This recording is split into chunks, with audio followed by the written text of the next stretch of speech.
8 minutes.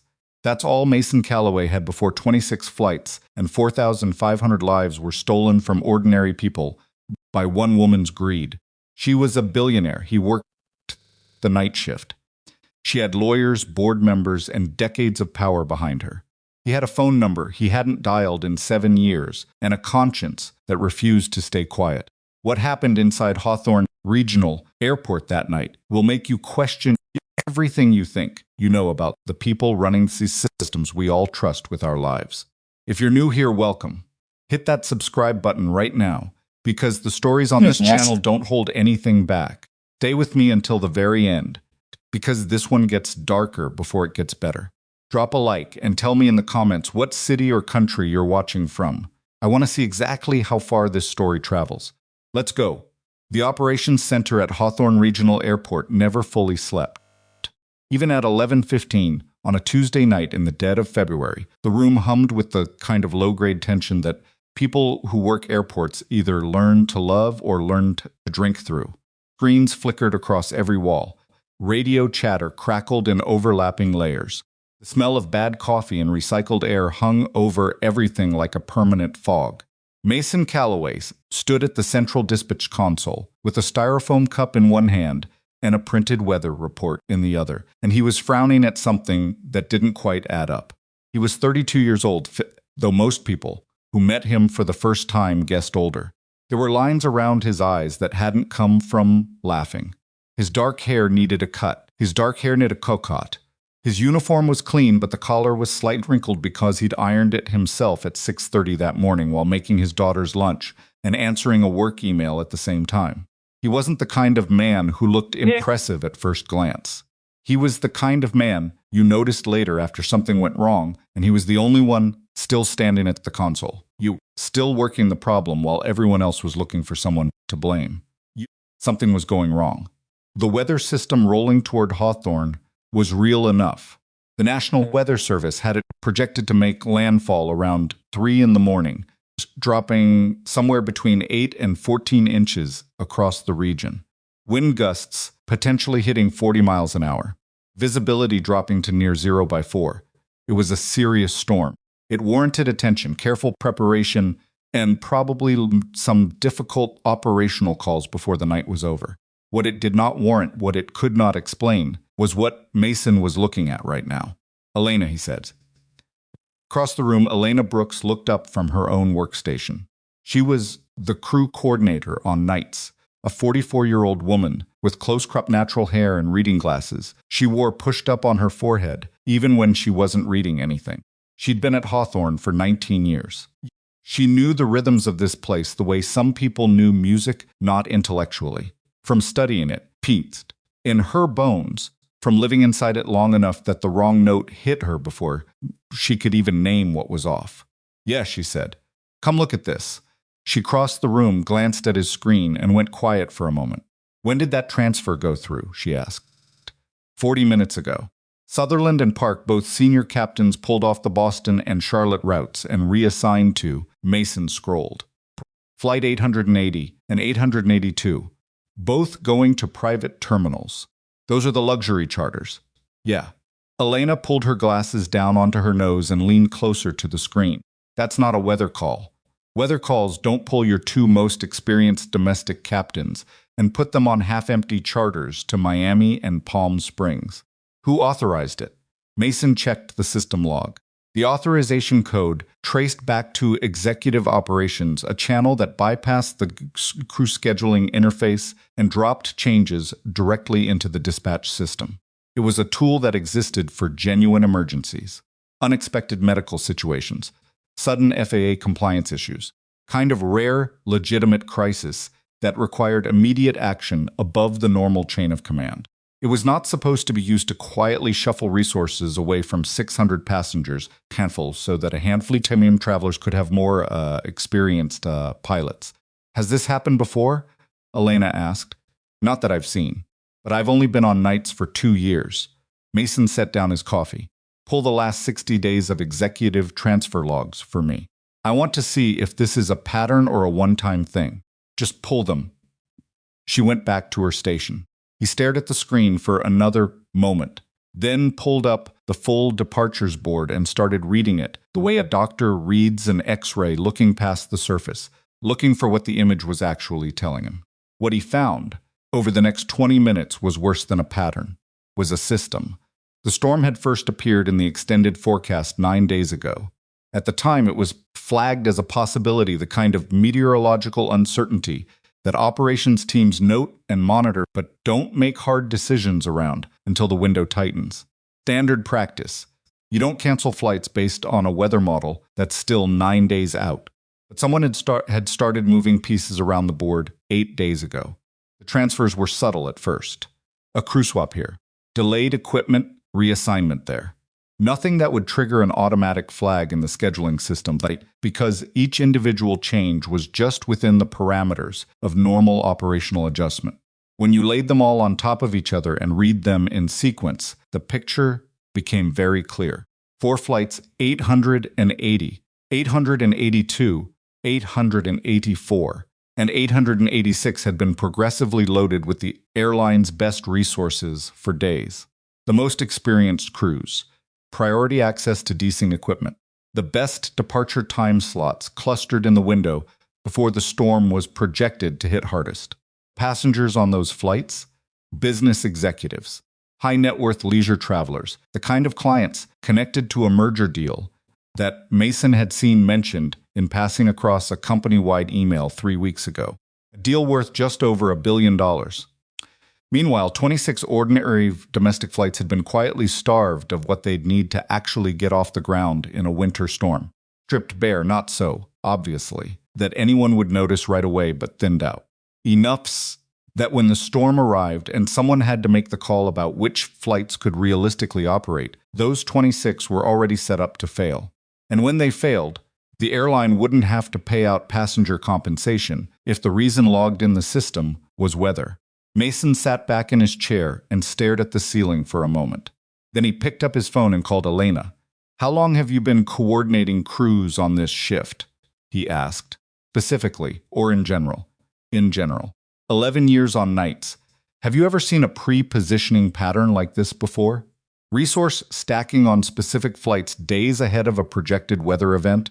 Pause. Once, about 6 years ago, different CEO then, trying to protect a charter contract for some tech conference.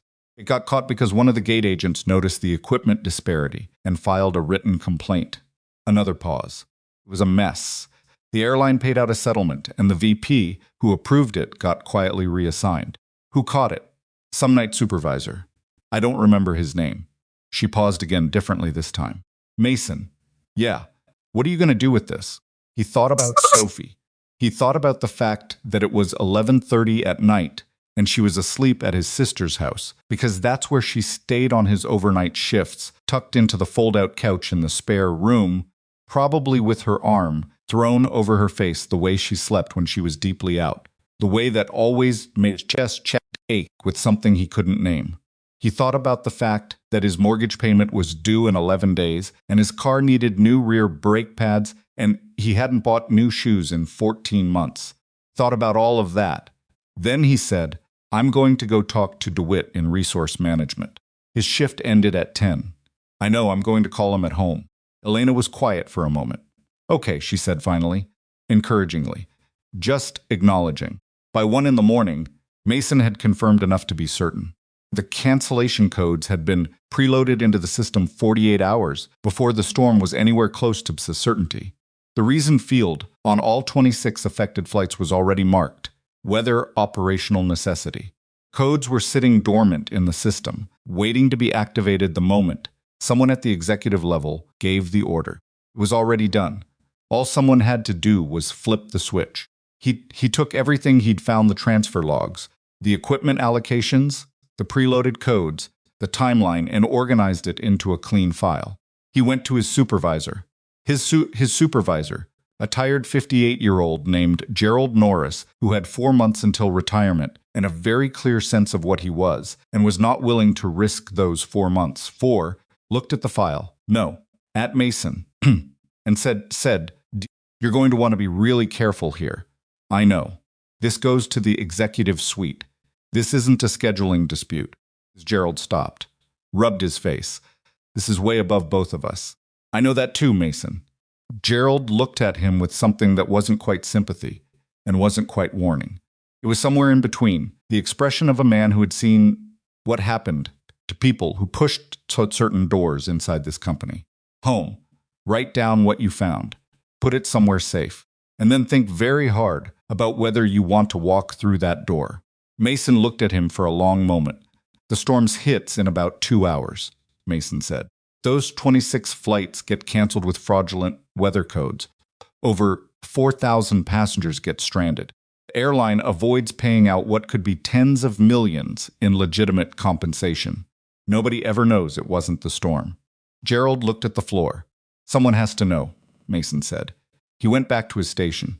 Call from Brielle Kensington's office came at 2:17 in the morning. From Brielle herself.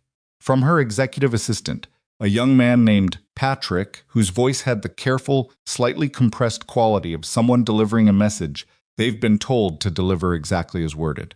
Miss Kensington would like to see you in the executive operations suite immediately. I'm in the middle of a shift. She's aware. She'd still like to see you immediately. Mason logged his current status with Elena, who gave him a look that he couldn't quite read, and rode the elevator up to the executive level. The executive operations suite at Hawthorne Regional was a different world from the floor Mason to some worked on. Quieter, warmer, somehow, even though the building's climate control was centralized. The lighting was recessed and amber instead of fluorescent. Carpet actually absorbed sound. There were real plants in the corners, not the plastic kind that accumulated dust on the operations floor. Brielle Kensington was standing at the floor-to-ceiling windows, overlooking the tarmac when he walked in. She didn't turn around immediately. It was a power move, and not a subtle one, but Masons had seen enough of them over the years that they didn't land on him the way they were probably intended to.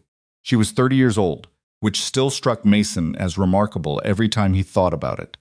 30 years old, and she ran an airline.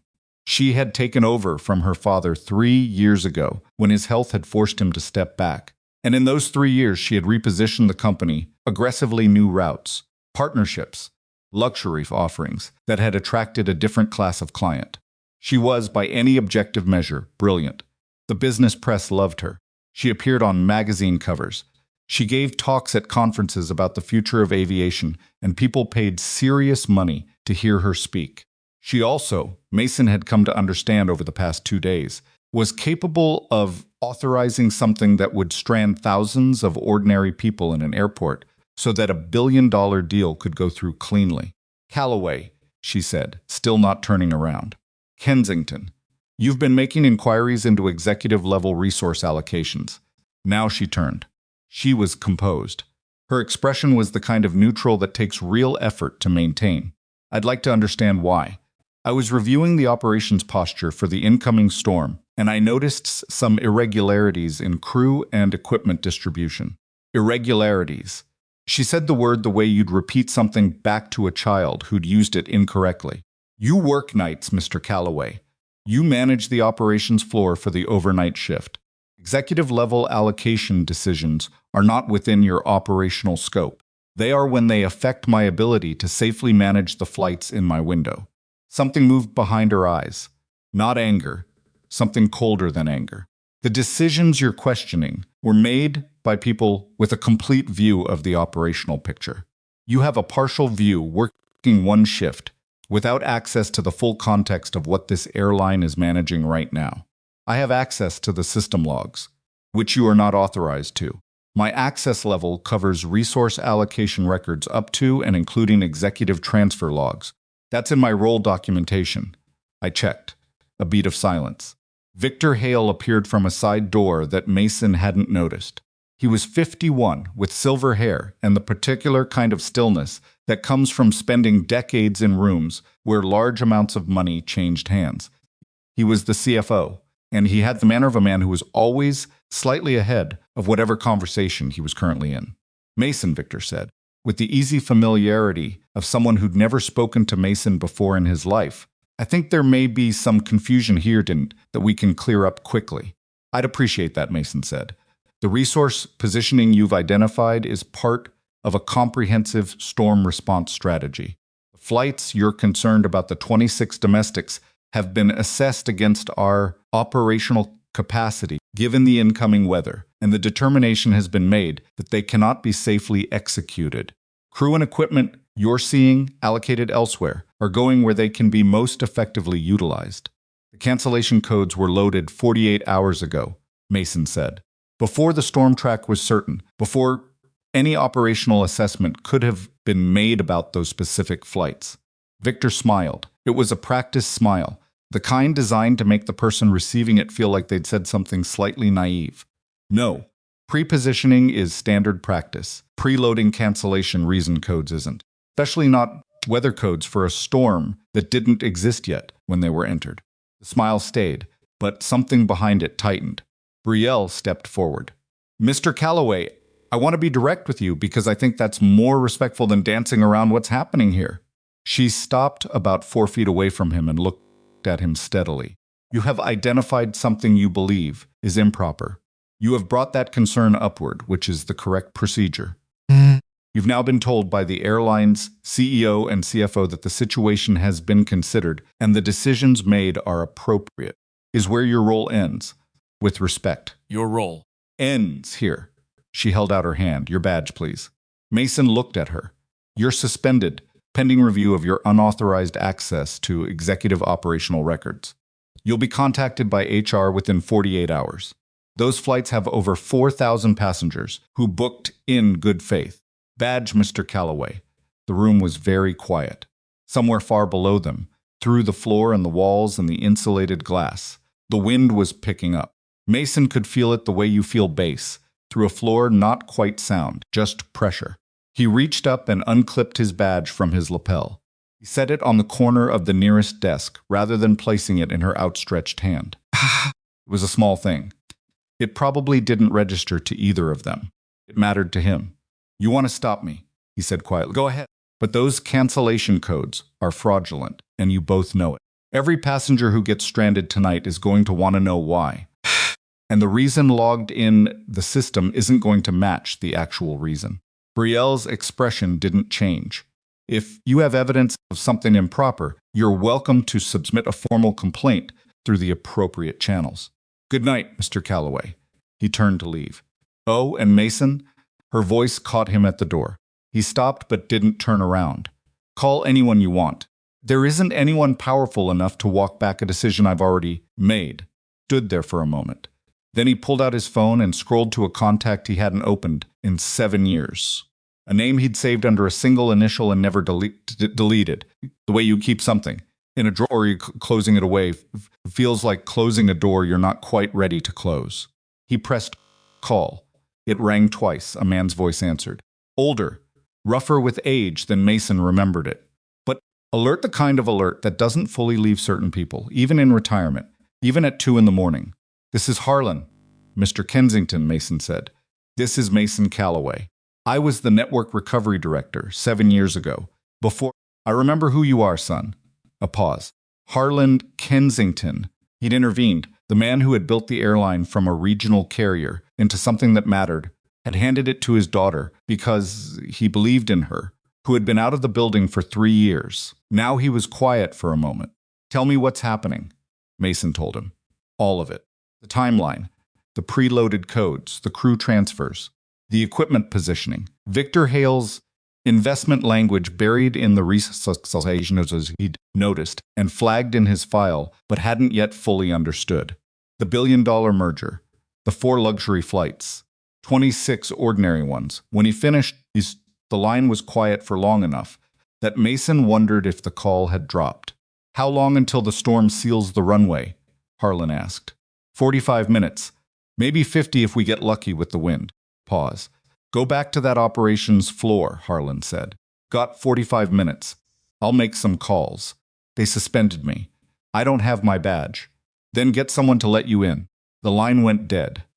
Mason stood in the hallway of the executive level for a moment, the phone still in his hand, the elevator bank 20 feet away, the sound of wind beginning to press against the building's outer walls. Thought about Sophie asleep on the fold-out couch. Thought about his brake pads.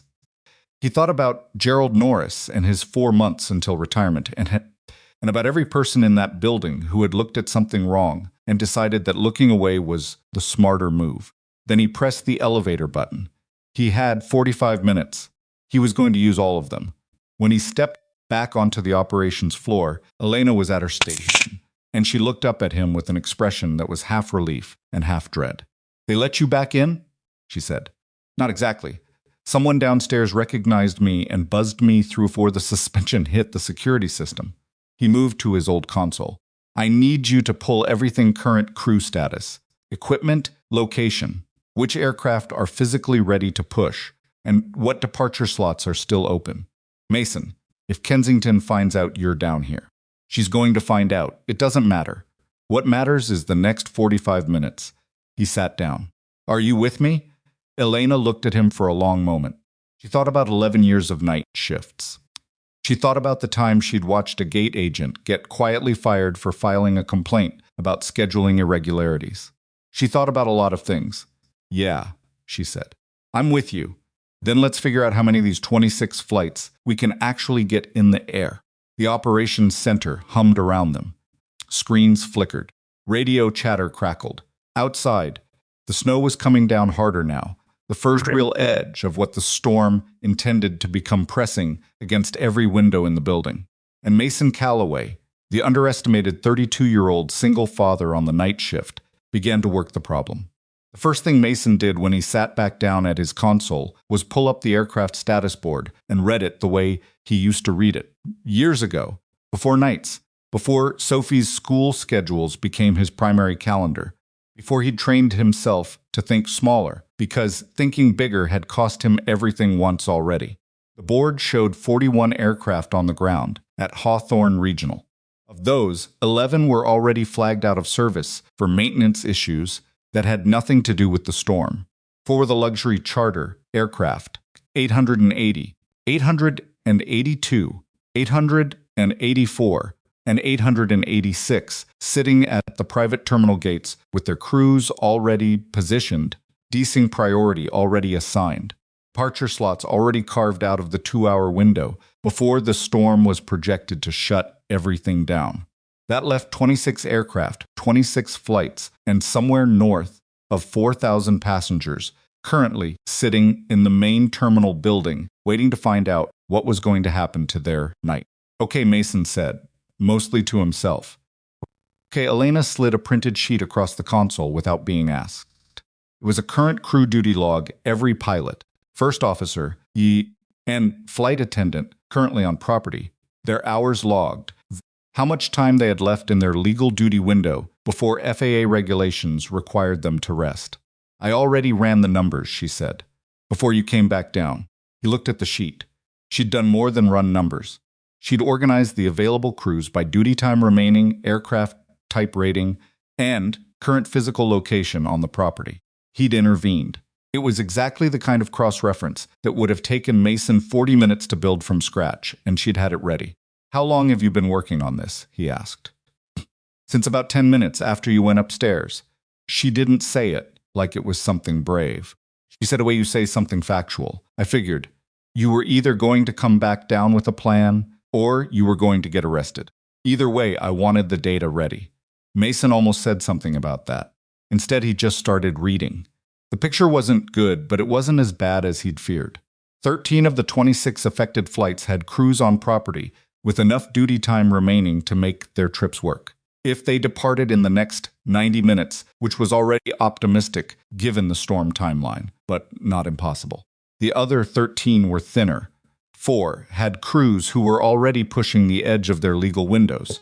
3 had aircraft that hadn't been daced yet and were currently sitting at gates with no equipment assigned. 6 were caught in a tangle of overlapping problems, missing a first officer here, an aircraft with a minor write-up that needed sign-off there. "What's the actual weather window?" he asked. Elena checked the latest service bulletin she'd pulled from the Aviation Weather Center. NWS updated the track 40 minutes ago. Heaviest band hits the airport around 3:40 to 4. Before that, we've got reduced visibility starting around 2:50, snow accumulation on runways starting around 2:30. The field op supervisor told me they've got 2 active desing pads right now, and a third they can bring online if they get the staffing. Who's the field ops supervisor tonight? Ray Decker. Mason knew Ray. Ray was 60 years old and had been working airport field operations since before Mason was born, and he had the particular disposition of a man who genuinely did not care about politics or hierarchy, or who was mad at whom the airfield was safe and whether aircraft were moving, which made him the most useful person in the building right now. Get Ray on the radio, Mason said. Tell him I need to talk to him directly. He's already going to be dealing with the luxury char prep. Kensington's people put in a priority request for all 3 desing assets for flights 880 through 886. All three.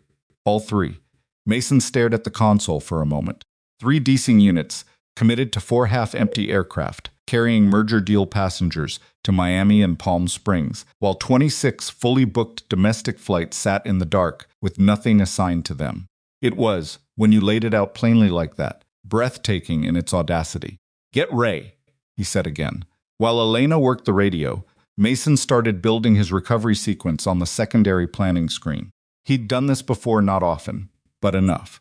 Network recovery under pressure was a specific skill, the kind that required you to hold a lot of moving variables in your heads simultaneously and make decisions that were good enough rather than perfect, because perfect wasn't on the menu when you were working against a clock and a weather system. You had to triage. You had to be willing to accept that some things weren't going to work and focus your energy on the things that could. He started with the 13 cleanest flights, the ones with crews ready, aircraft ready, just needing desing and a departure slot. And if he could get those 13 in the air, that was somewhere around 2,900 passengers who weren't stranded. That was the floor. That was the minimum he was fighting for. He looked at the next tier, the 4 flights with crews, at the edge of their duty windows. They could push. In the next 40 minutes, they were legal. It was tight and it was uncomfortable. And any normal night he would have built in more buffer. But this wasn't a normal night. Mason. Elena's voice had changed in a way that made him look up. She was holding the radio handset and her expression had gone careful.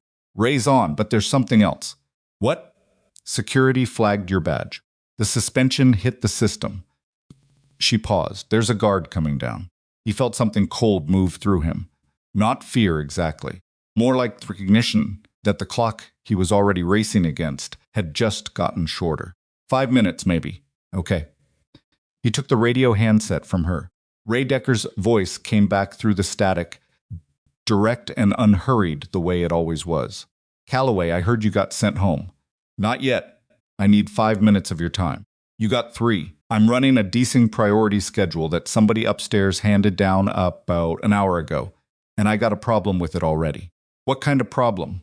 The kind where I'm looking at 4 aircraft getting priority treatment and 26 others with nothing assigned, and I've been doing this job for 37 years, and I know what that smells like.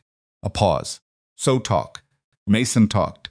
He gave Ray the condensed version, the preloaded codes, the resource stripping, the timeline that proved the cancellations had nothing to do with the storm.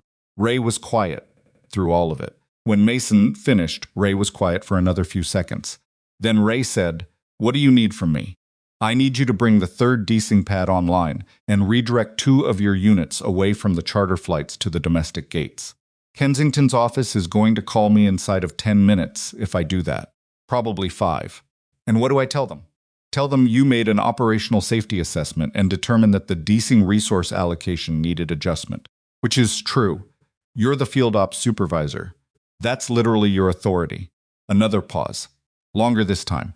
Mason could hear wind in the background of the radio transmission, the real outdoor wind, the storm's advance guard pushing across the tarmac. "All right," Ray said finally. "I'm moving units 2 and 3 to the domestic concourse. You get me a priority sequence for which aircraft you want hit first. Give me 8 minutes. You said you had 3. I'm working on it." He handed the radio back to Elena and went back to his screen. His hands were moving quickly now, pulling up aircraft positions, cross-referencing crew locations, slotting departures against the narrowing weather window. It was the kind of work that used a part of his brain that had been sitting mostly quiet for 2 years. And there was something unsettling about how naturally it came back like a language you thought you'd forgotten. That returns the moment someone speaks it to you. Elena was watching the door. 2 minutes, she said quietly. Mason, if they pull you out of here, then you keep the sequence and you give it to whoever's running the floor. The data's all there. Anyone who knows what they're doing can execute it. I don't know if anyone else here will. He looked up at her briefly. You will. She opened her mouth, closed it, pushed her glasses up, said nothing. He finished the priority sequence 13 aircraft, ordered by a combination of crew readiness, desing queue position, and departure slot availability, and printed 2 copies.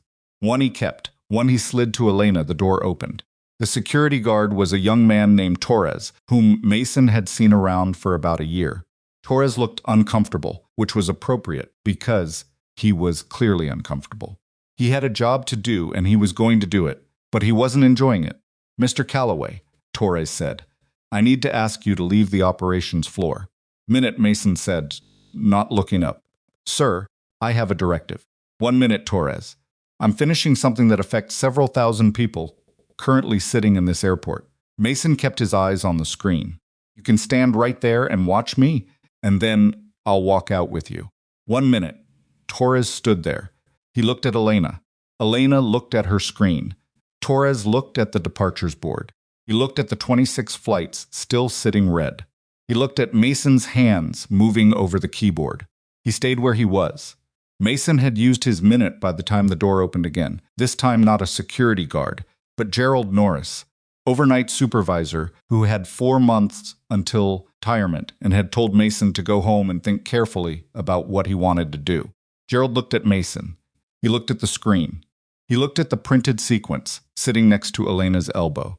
You came back, Gerald said. I had a phone call to make first. Gerald's jaw moved, like he was chewing on something difficult. Brielle Kensington is upstairs right now. The board chairman is on the phone with her. There's about to be a very bad situation in the executive suite. There's already a bad situation down here.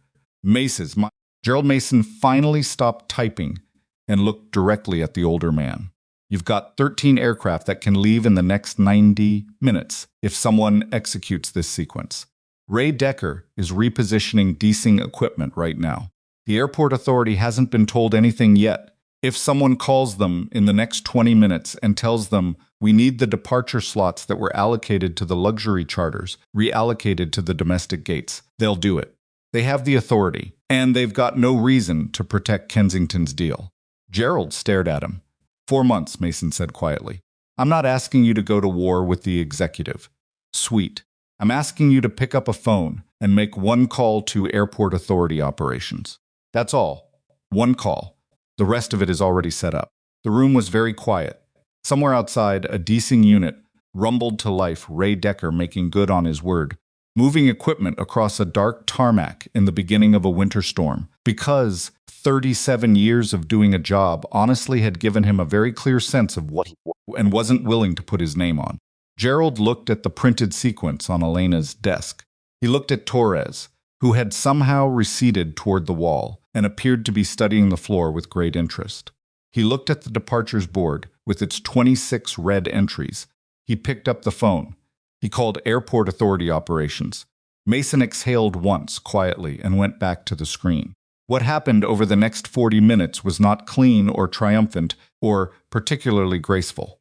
It was messy in the way that real operational recovery is always messy, full of small failures and workarounds, and moments where something that was supposed to be simple turned out to be complicated for reasons hadn't been visible from the planning screen.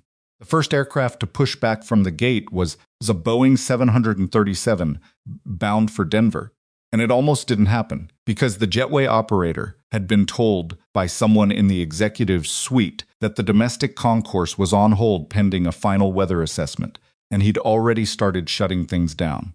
Elena spent 6 minutes on the phone with him, calm and specific and relentless, explaining that the hold had been lifted by airport authority operations and that he needed to bring the jetway back up right now. He did it. The aircraft pushed at 2:43. The second departure was cleaner. The third had a crew member who was in the terminal court when the mobilization call went out, and a gate agent had to physically walk the length of the concourse to find him, which cost 11 minutes. The aircraft still made its window. Upstairs, things were deteriorating. Mason knew this because Elena was getting secondhand updates through the radio network field supervisors, gate agents, ramp workers who were all plugged into the same informal information ecosystem that exists in every large operation, and that management always underestimates. Word was that Brielle had discovered the desing unit reassignment within minutes of Ray moving the equipment, and the call she'd made to Ray had apparently been something that people in earshot of his radio would be describing for some time. Ray had told her that he'd made a field safety determination. He'd said it with the particular calm of a man who had been doing this since before she was born, and his own technical authority that he didn't feel the need to apologize for exercising it. Brielle had told him to reverse the reassignment immediately. Ray had said he'd be happy to document her request in writing and submit it to the FAA safety reporting system. The reassignment had stayed reversed. That story moved through the operations network in about 8 minutes, and Mason could feel something shift in the room when it did a slight change in posture, a different quality to the way people were answering their phones. It was the kind of thing that happens when people realize that someone in authority has pushed back against something, and the sky hasn't fallen. Small, but not nothing. At 3:07, the board chairman arrived on the operations floor. Mason had never met Wendell Price in person. He was 70 years old and had been on the airline's board for 16 of them, and he had the bearing of someone who had spent those 16 years being the most composed person in most rooms. He was not composed right now. He was controlled, which was different. Controlled is what composed looks like when something has genuinely alarmed you. He looked at the departures board. 6 flights had pushed. 7 were in various stages of preparation. 13 were still sitting. "You're Calloway," Price said. "Yes, sir. Harlan Kensington called me 40 minutes ago. He told me you had documentation of preloaded cancellation codes with fraudulent weather classifications." Price looked at him steadily. "Do you have that documentation with you?"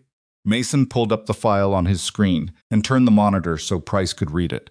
Price read it. He read it carefully, the way someone reads something they're hoping will turn out to be less serious than they've been told it is, and finding that it isn't. When he finished, he was quiet for a moment.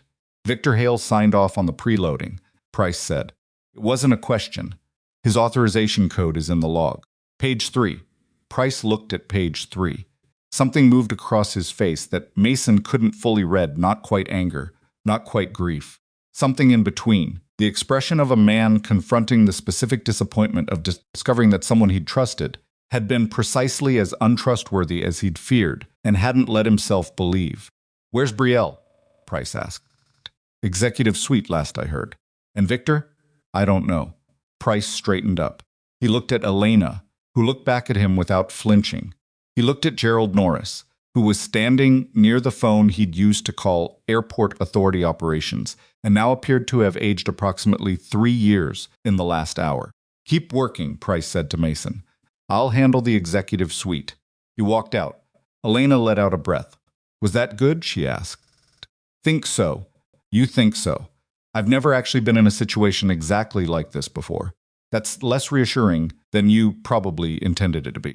At 3:19, Flight 884, one of the 4 luxury charters, pushed back from the private terminal gate. Mason watched it go on the tracking display, without emotion. He'd never expected to stop those 4 flights. They had their crews, their equipment, their slots. Passengers on them were going where they were going. That wasn't the fight. The fight was the other 26. At 3:22, the 8th domestic flight pushed. 3:31, the 9th.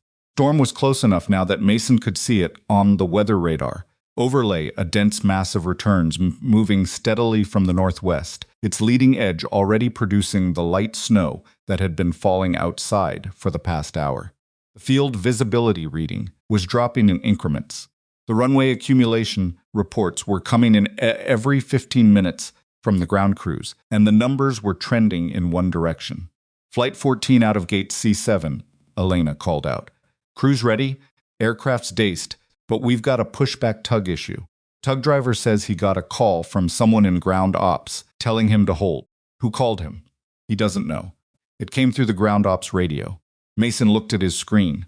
Flight 14 was a 757 bound for Atlanta with 212 passengers. It was one of the cleanest setups in his sequence, everything aligned, just needing a standard pushback to get rolling. "Get Ray," he said. Elena was already on the radio. 40 seconds later, Ray Decker's voice came back, and 30 seconds after that, the tug driver at gate C7 had new instructions from the field operations supervisor himself. Flight 14 pushed at 3:39. 10 flights down. 16 to go. The weather window was closing. And then the executive override request hit Mason's console. It came through as a system notification, a pending command from the executive operations interface that would, if confirmed, lock down the entire domestic departure queue and transfer control authority back to the executive suite. It was a legitimate system function. It existed for genuine emergencies. It required one more authorization to execute. Someone with executive-level credentials had to confirm it. The notification sat on his screen like a held breath. Mason stared at it. "Elena," he said, "I see it. Who initiated it?" She checked Victor Hale. The timestamp was 3:41. Victor Hale, somewhere in this building, had just attempted to shut down everything Mason had spent the last hour building. If someone upstairs confirmed that command, it was over not just for the remaining 16 flights, for the documentation trail Mason had been careful to build, because an executive override would write a new layer of system entries on top of the existing logs, making the original preloaded codes harder to isolate and read. Mason picked up his desk phone and called the executive suite directly. It rang 3 times. Then Brielle Kensington answered it herself.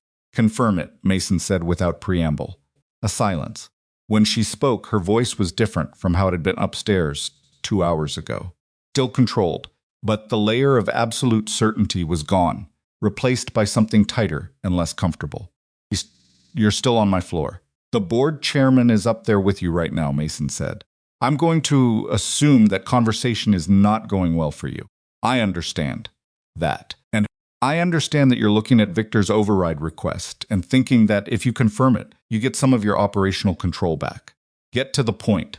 The point is that if you confirm that override, you cross a line you can't uncross.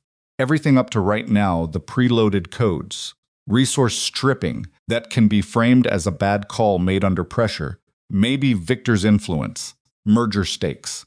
Attorneys can work with that. But if you actively shut down a recovery operation in progress while thousands of passengers are in this terminal, that's not a judgment call anymore. That's deliberate." He paused.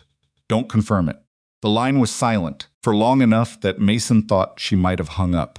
"How many flights have you gotten out?" 10. Silence. "How many do you think you can still get out?" "Depends on whether someone locks me out of this system in the next 20 minutes. He heard her breathe. Just breathe for a moment, like someone trying to find some solace to stand on when the ground has been moving. "The override request is going to expire unconfirmed," she said. The line went dead. Mason set the phone down. He looked at Elena. He said he'd intervened. She was watching him with an expression that he couldn't quite read, something between exhausted and something else he didn't have a word for. "Okay," he said, and turned back to the screen. The override notification sat on his console for another 4 minutes and 17 seconds, and then it expired, and it was gone. He had 16 flights left, and a storm that was no longer distant. He had meant whatever time remained before the weather made the choice for all of them. He started working. The 11th flight pushed at 3:47, and Mason barely registered it. He was already 3 problems ahead, a crew scheduling conflict on Flight 23 that had materialized out of nowhere when a first officer reported a headache severe enough that he wasn't willing to sign his own medical self-certification, a D&Q backup at Pad 2 that Ray Decker was working to clear, and a departure slot question on Flight 31 that the airport authority had flagged because the original slot had been allocated under the luxury charter priority scheme, and the reallocation paperwork hadn't fully cleared their system yet. 3 problems, running simultaneously, each with its own clock. This was the part of network recovery that nobody who hadn't done it could quite understand. It wasn't one big problem. It was 20 small ones that all needed solving at the same time. And if you stopped moving on any of them, they hardened into something worse. Mason had learned that 7 years ago, back when he'd had a title that matched what he was actually doing. He'd apparently not unlearned it, which was both useful and somewhat depressing to discover at 3:47 in the morning while a winter storm pressed against every window in the building. Flight 23 First Officer Elena said, already on it. I've got a Captain Rodriguez in the crew lounge who's typed on the 737 and has 4 hours left his duty and is on his duty window. He got in from Dallas at 11 and went off duty, but he's still on property. Can he legal back on? If operations requests a voluntary callback for irregular operations, yeah, he'd have to agree to it. Call him. Mason, he's been awake since. Call him and ask. If he says no, he says no, but ask. Elena called. Rodriguez said yes before she'd finished explaining the situation, which told Mason something about the kind of person Rodriguez was. 15 minutes later, he was walking across the concourse in a jacket he'd clearly grabbed in a hurry, one collar slightly turned up, coffee kin hand, already reading the briefing sheet Elena had prepared. The departure slot on Flight 31 took longer.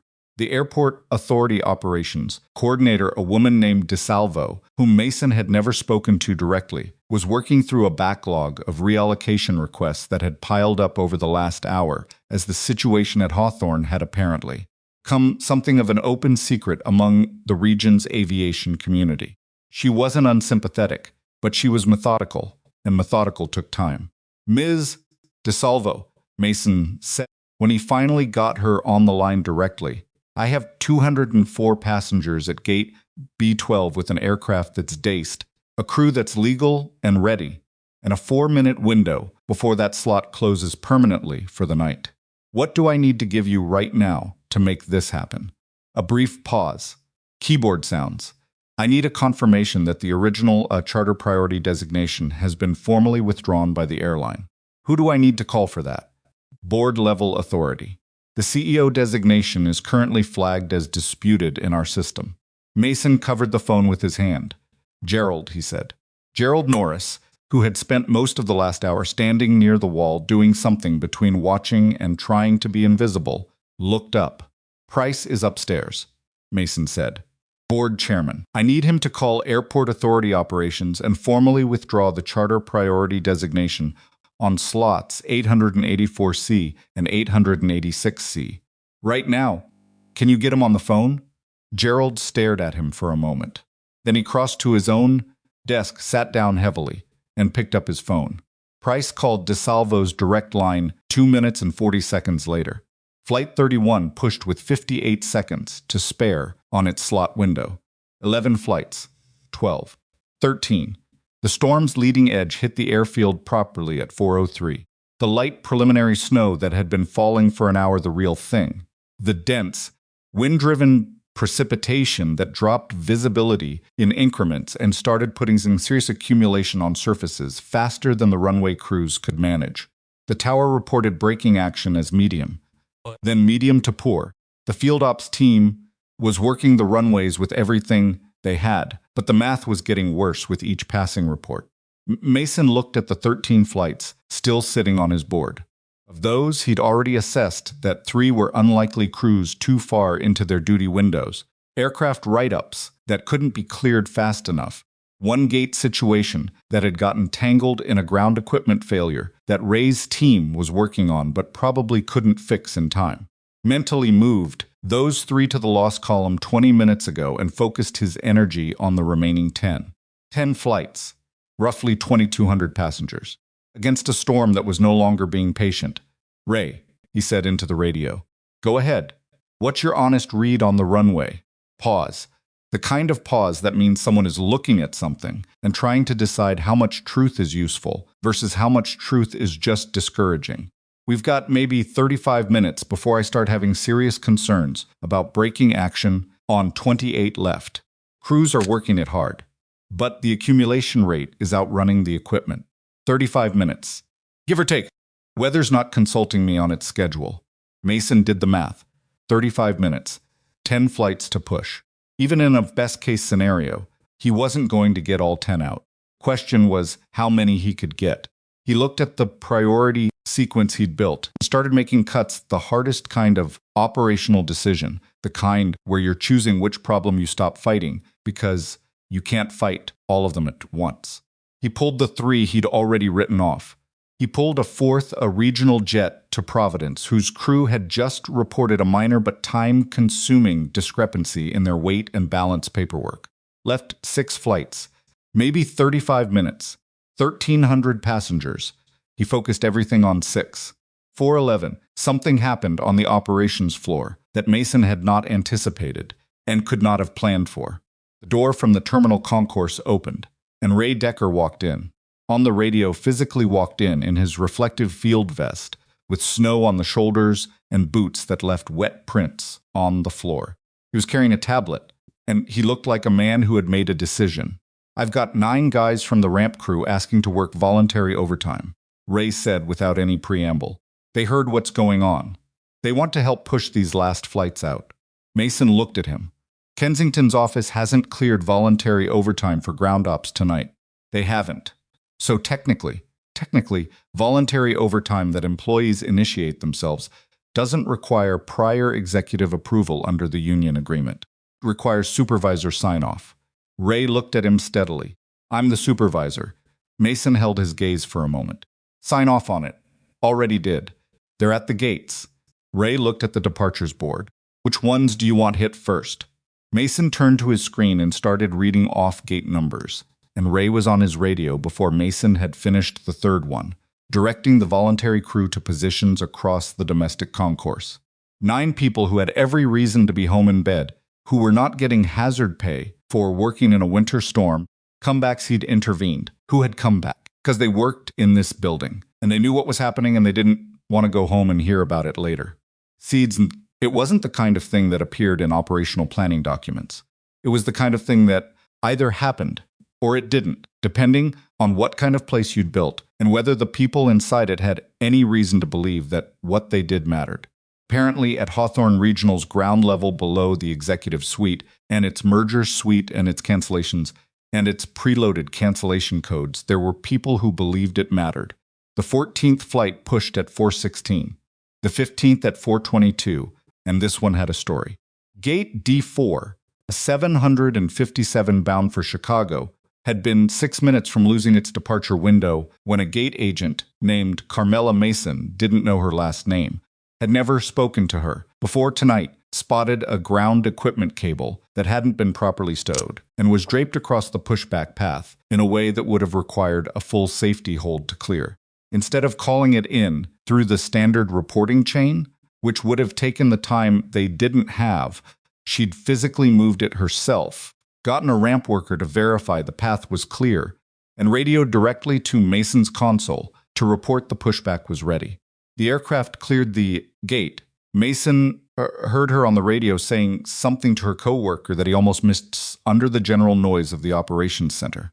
Caught just enough of it, not letting it sit there. Not tonight. What she knew about what was happening in the building. Probably some version of the truth that had moved through the informal network. But she'd made a decision, in the dark, in a snowstorm, that the flight was going. 16 down. At 4:31, something Mason had been peripherally aware of for the last 20 minutes became impossible to ignore.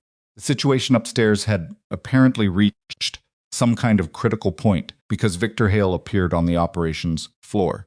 Brielle, not Price, Victor, came through the executive access door on the east side of the room, and he looked different from how he'd looked at 217 when Mason had stood in the executive suite and watched him smile, the practiced smile.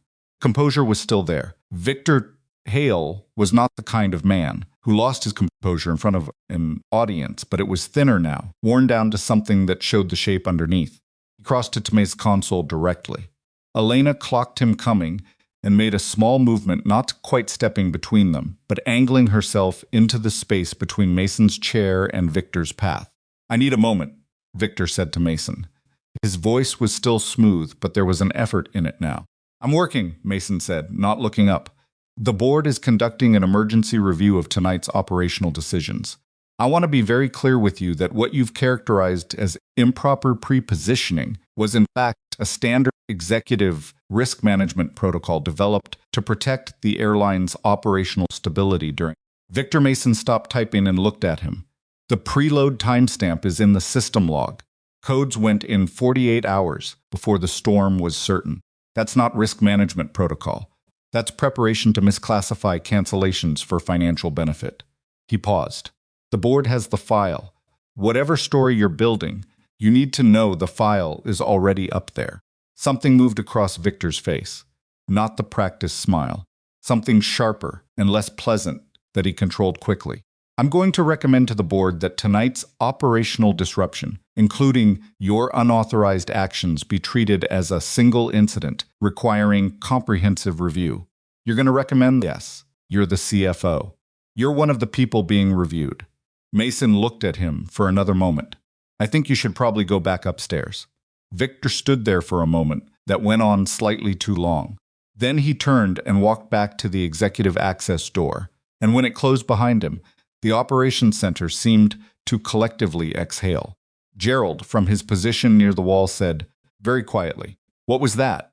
"A man trying to find out how much we know," Mason said, and turned back to the screen. The 17th flight pushed at 4:38, and this one cost them something.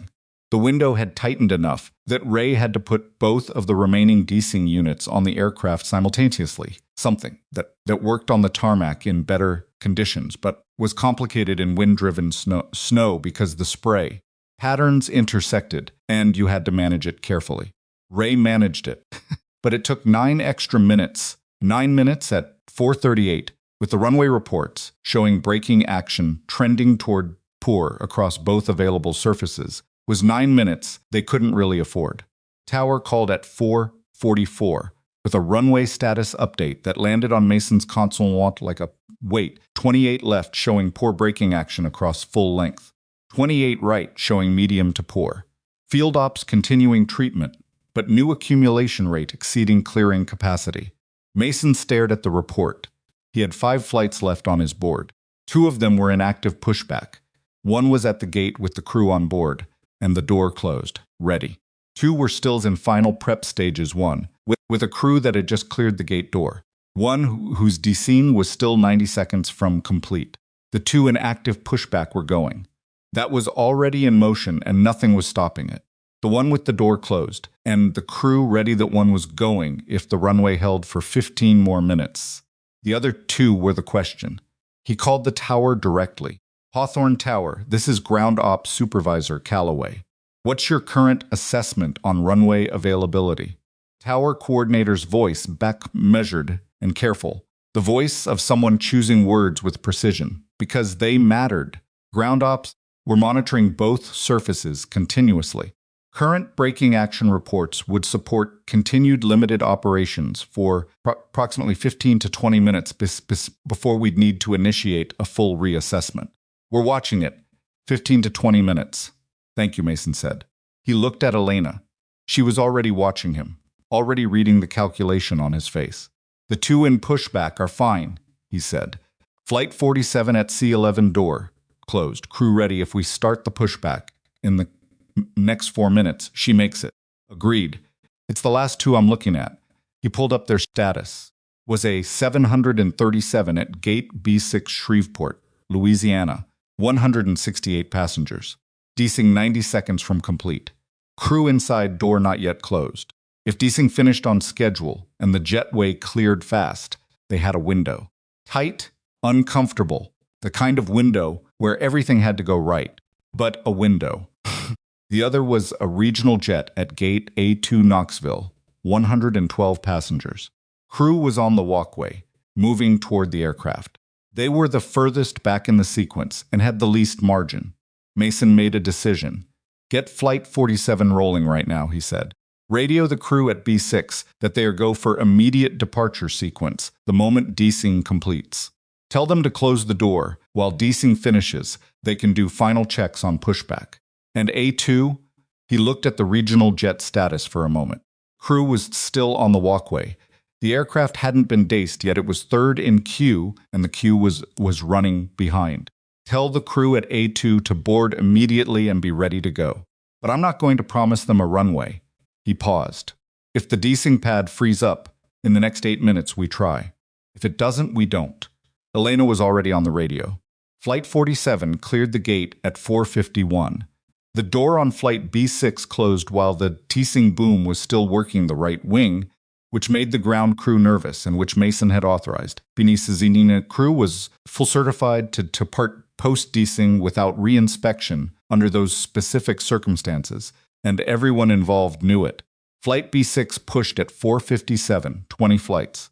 The desing pad freed up at 5:02. The second unit rolled toward Gate A2 through snow that was coming down hard enough now that the unit's lights made halos in the air. Ray Decker was on the radio calling the accumulation personally as the unit worked. 5:08, the tower came back on. Ground ops, this is Hawthorne Tower. We're initiating runway status review. Current breaking action reports require us to begin the closure assessment process. We cannot guarantee surface availability beyond approximately 10 minutes. Mason closed his eyes for exactly 2 seconds. Then he opened them and called Ray directly. How much longer on A2? 3 minutes. Maybe 3.5. The left wing is taking longer winds working against us. The tower's giving us 10 minutes. Then we've got time. The desing runs long. I said 3 minutes, Calloway. Ray's voice was flat and certain. My guys know what's at stake. Give me 3 minutes. Mason gave him 3 minutes. They were the longest 3 minutes he'd experienced in a room full of long minutes. Elena had stopped updating him on other things. The operations center had gone quieter than he'd heard it all night, not silent. The radio traffic was still constant, quieter, the way a room gets when everyone in it is holding the same breath. At 5:11, Ray's voice came through. A2 is daced and clear. She's ready to push. Mason was already on the frequency. 2. Ground ops. You are cleared for immediate pushback. Do not hold for anything. Go. The aircraft began to move. At 5:13, the tower called. Hawthorne ground. This is tower. We are suspending departure operations effective immediately. Runway 28 left braking action, now reported as nil on touchdown zone. Runway 28, right showing poor to nil. Field is closed to departures pending treatment and reinspection. A pause. Tower coordinator's voice didn't change inflection, but there was something human in the brief hesitation before the next sentence. We have one aircraft in pushback at gate A2. That aircraft is the last departure for tonight. The regional jet to Knoxville, 112 people, cleared the ramp, taxied to 28, right's alternate threshold, and lifted off at 5:21 into a sky that was gray and dense and closing. The moment its wheels left the ground, the snow swallowed it. 21 departures. Then Mason sat back and looked at the board. 5 flights were still there, red, grounded, the ones he'd cut from his sequence, ones the math had said he couldn't save. 341 passengers. He'd known since 4 in the morning that those 5 were likely lost. He'd built his sequence around that reality. It hadn't made accepting it now any easier. He looked at those 5 red entries for a long time. Elena put a coffee on the corner of his console. Not a fresh one, it had clearly been sitting somewhere for a while and was more lukewarm than hot. She didn't say anything. She just put it there. He picked it up. The operations center around him was settling into the quieter, heavier rhythm of post-closure operations rebooking systems spinning up. Gate agents beginning the conversations with stranded passengers that nobody wanted to have. Customer service lines getting hammered. Few hours were going to be a different kind of difficult for a different set of people, and Mason was only tangentially connected to that work. His part of the night was done. He became aware gradually that other people in the room were looking at him. Dramatically, nobody started clapping or said anything, but there were glances that he caught and held for a moment. Ray's ground crew supervisor, who'd come inside when the field closed, gave him a nod from across the room that was small and deliberate. A gate agent he didn't know, by name, looked up from her phone and then looked quickly back down, the way people do when they've been watching someone and don't want to get caught at it. Gerald Norris sat down in a chair against the wall and looked at the departures board with an expression that Mason couldn't read completely. After a moment, without looking at Mason, he said, 21 flights. Out of 26. Yeah. Gerald was quiet for a moment. When I started in this industry, the rule of thumb for a full storm closure recovery was 40% of affected flights. Anything above that was considered a strong outcome. He paused. You got over 80. Mason didn't say anything. Ground crew authorization, a suspended badge, a CEO actively working against you, and a CFO trying to pull the system out from under your feet. Gerald shook his head slowly, the way someone shakes their head when they're recalibrating something. I've been in this industry for 31 years, Mason. I told you to go home. I know that too. Gerald looked at him for a long moment. I'm glad you didn't. It was a small thing to say, and Gerald didn't dress it up or add anything to it. And maybe that was why it landed the way it did, cleanly. Without ceremony, which was the only way, Mason could have received it right then, without something in him coming apart a little. He nodded once. Upstairs, the board was still in emergency session. Price had called in 2 additional members remotely. Review of Victor Hale's financial activities, which had apparently expanded significantly in the last hour, based on documents that Price's office was pulling from financial records, was no longer a side conversation. It was the main event. Mason didn't know all of that yet. He knew pieces of it, fragments that had come down through the same informal network that had told him about Ray's confrontation with Brielle, about the voluntary ramp crew, about Carmela at Gate D4 moving a cable in the dark. He'd guess the full picture later, over the next days and weeks, the way you piece together the shape of a storm after it's passed. What he knew right now, at 5:37 in the morning, was this: the runway was closed.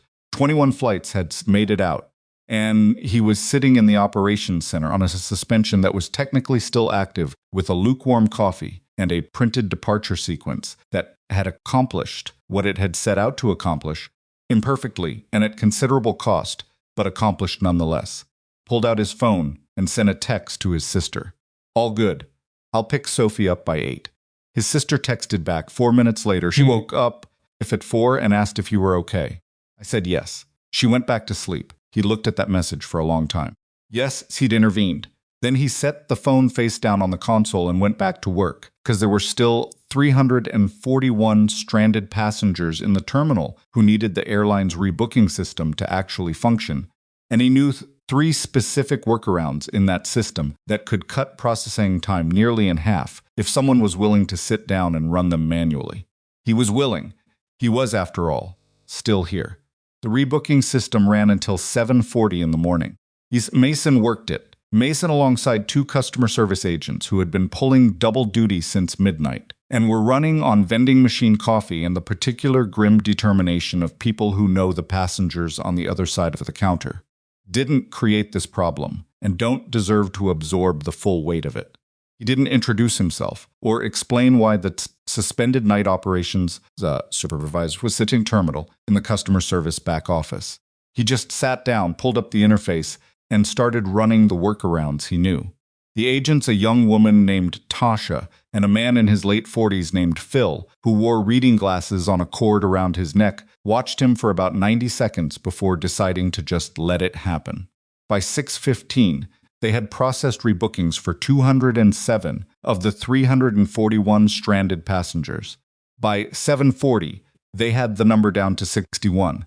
All of whom were being handled by the main customer service desk out front with hotel vouchers and next available seat confirmations already in the system. It wasn't perfect. 11 passengers had connecting flights they were almost certainly going to miss regardless of how fast the rebooking processed. 3 had situations complicated enough: medical travel, international connections, sets in a family traveling with an infant and specialized equipment that Mason had solicited them to the senior customer service manager with a written note asking for individual attention. Whether that note would get the attention it needed in the chaos of the morning was out of his hands. He pushed back from the terminal at 7:43, and for the first time since 11:15 the previous night, he had nothing immediate to do. The feeling was strange, not pleasant exactly. More like the aftermath of something, the specific hollowness that follows sustained effort, when the thing that's been holding you upright suddenly has no more work to do, and you notice, for the first time, how tired your legs are. He sat for a moment in the back office, among the scattered printouts and empty coffee cups, and the quiet sounds of Tasha and Phil continuing to work, and he let himself be still. His phone showed 4 missed calls, one from his sister, sent at 6:20, probably when Sophie woke up for real and started asking questions. 2 from a number he didn't recognize, both with a 212 area code. 1 from Elena, timestamped 7:08, with a text attached that said, "Board meeting ending soon. You should probably be somewhere findable."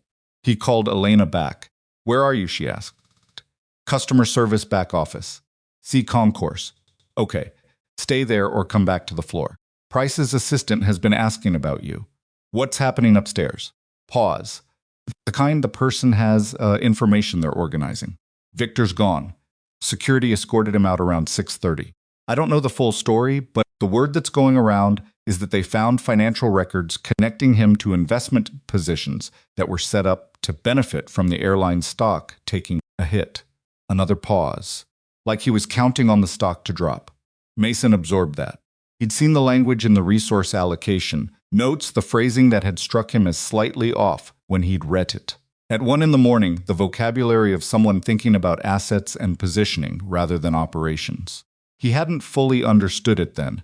He understood it better now. "And Brielle?" he asked, still in the building. "Still in a meeting with the board." Elena's voice dropped slightly. "Mason Harlan Kensington is here.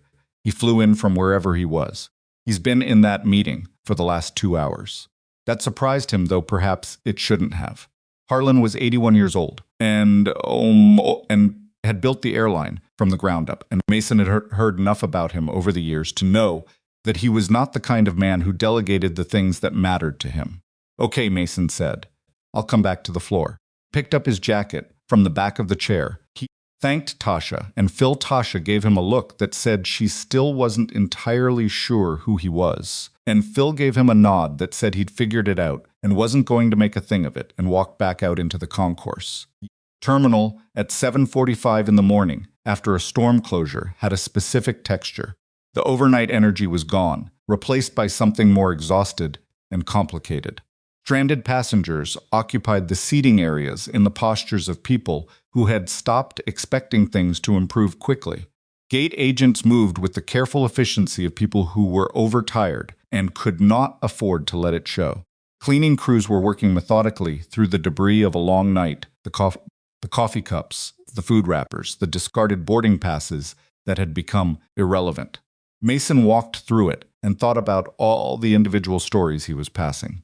The business traveler who was going to miss a meeting, the family whose vacation had started 12 hours late, the elderly man he'd seen sitting near gate B7 at 2 in the morning, who'd been trying to get to his brother's birthday, and who, by Mason's best math on the rebooking situation, had gotten on the first flight out to Charlotte at 7:15. Small stories, ordinary stories, the kind that never made it into any operational report, which was maybe the whole problem. He pushed through the door to the operations floor and found it quieter than it had been at any point during the night. The day shift was partially overlapping with the exhausted remnants of the night crew, and the energy subdued the specific quiet of people who have been through something together and are still processing what it was. Elena was at her station. She looked up when he came in, and something in her face relaxed slightly. "Price's assistant called again," she said. "You're wanted upstairs."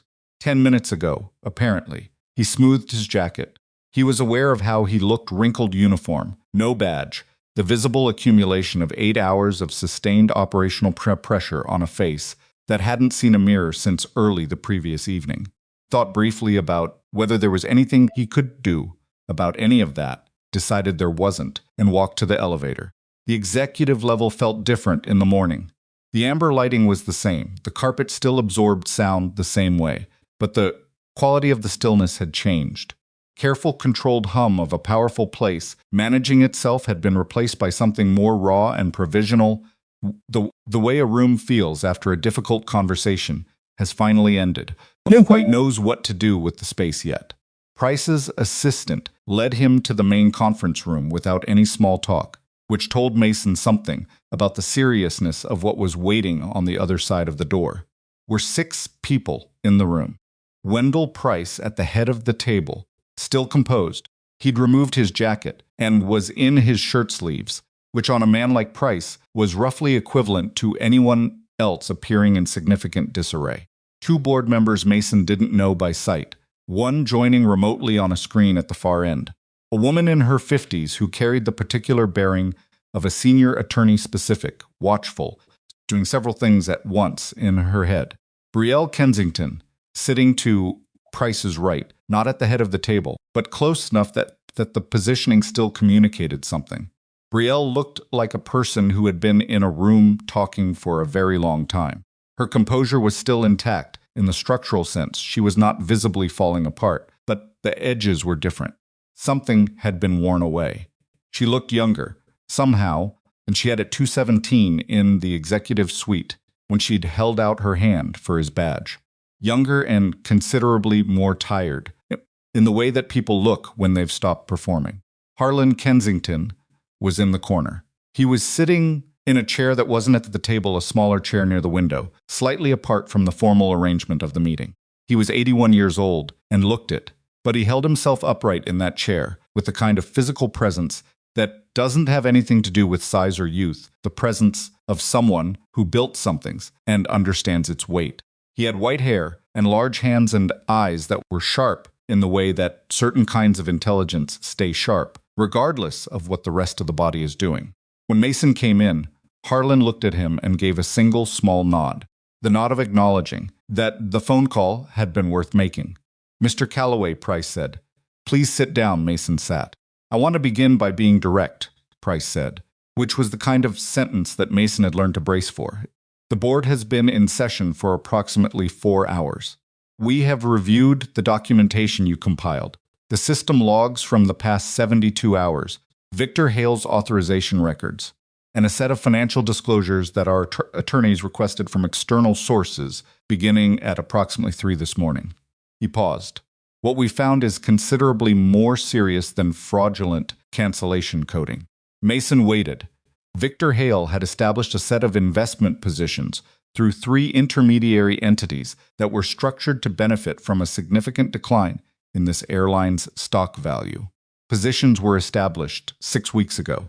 The timeline correlates with the beginning of the resource positioning you identified. Price's voice was even and precise, in the way that people's voices get when they're recounting something that makes them angry, and they are choosing not to be angry right now. He was, in substance, engineering a crisis that would damage the company's value in ways that he and his partners were financially positioned to exploit. The attorney shifted slightly in her seat, but said nothing. "The merger Brielle was protecting," Mason said slowly. "Was that real, or was that part of it?" Price glanced at Brielle. Brielle answered. Her voice was flat and careful. "The merger was real. Partnership discussions were genuine." She paused. "Victor advised me on the strategy. He told me that protecting those 4 flights was essential to maintaining the partners' confidence in our operational reliability. He said that if we allowed ordinary disruptions to affect the high-value client experience, the deal would fall apart." Another pause, and something in it carried real weight. I believed him. He framed it as protecting the company, Mason said, while he was simultaneously positioned to benefit from the company failing. Brielle looked at the table. Yes. The room was quiet for a moment. "He praised everything," she said more quietly. "Every aggressive call I made, every time I overrode an operational concern for a financial outcome, he was right there telling me it was the right move, that it was visionary, that the people pushing back were just resistant to change." She stopped. I don't know. "I thought I was making the company stronger." Mason looked at her. She was not asking him for absolution, and he was not in a position to offer it. What she'd done had been wrong, and the fact that Victor had manipulated her into it didn't fully transfer for the weight of it. She'd humiliated him in front of the operations center. She'd suspended him, blocked the recovery resources, taken his badge. She'd been willing to strand 4,000 people to protect a deal she trusted, a man she shouldn't have trusted. He said, "You stopped the override." She looked at him. "At 4:41 this morning. Victor's executive override request. You let it expire." He held her gaze. "You didn't have to do that." She looked away. Outside the window, The sky was pale and gray. The storm spent runways below them, white and still. You said pressing it would make it deliberate sabotage. I said a lot of things. You made a choice. The attorney cleared her throat carefully and said nothing. Price folded his hands on the table. Mr. Calloway, the board has several matters to address this morning, and we want to discuss your role in what happened last night. But before we do, there's one conversation that I think needs to happen first, and I'd like to give it the space it needs. He looked at Brielle. Brielle looked at Mason. It took her a moment. Whatever she was composing, it wasn't coming easily, and she didn't try to make it look easy. What I did to you last night was wrong, she said. Taking your badge. Saying what I said in front of the operations center. Treating your concerns as a jurisdiction problem instead of she stopped. Started again. You came to me with something real, and I used every tool I had to make you small enough to ignore. That was wrong. She didn't dress it up or add qualifications to it. I'm sorry. Mason looked at her for a moment. He thought about standing in front of the operations center. The whole room watching, his badge sitting on the corner of her desk. Okay, he said. It wasn't forgiveness. Exactly. It was the acknowledgement that the apology had been heard, which was what was available right now. And Brielle seemed to understand that.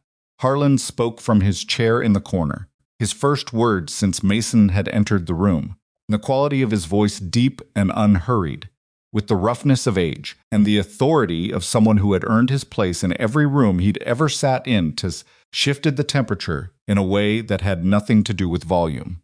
7 years ago, Harlan said, you refused to approve a report that had inaccurate operational data in it. You were asked to sign off on it by your director at the time, and you refused, and you were pushed out of your network recovery position to the night shift as a consequence. He paused. I didn't know that happened until this morning. I want you to know that.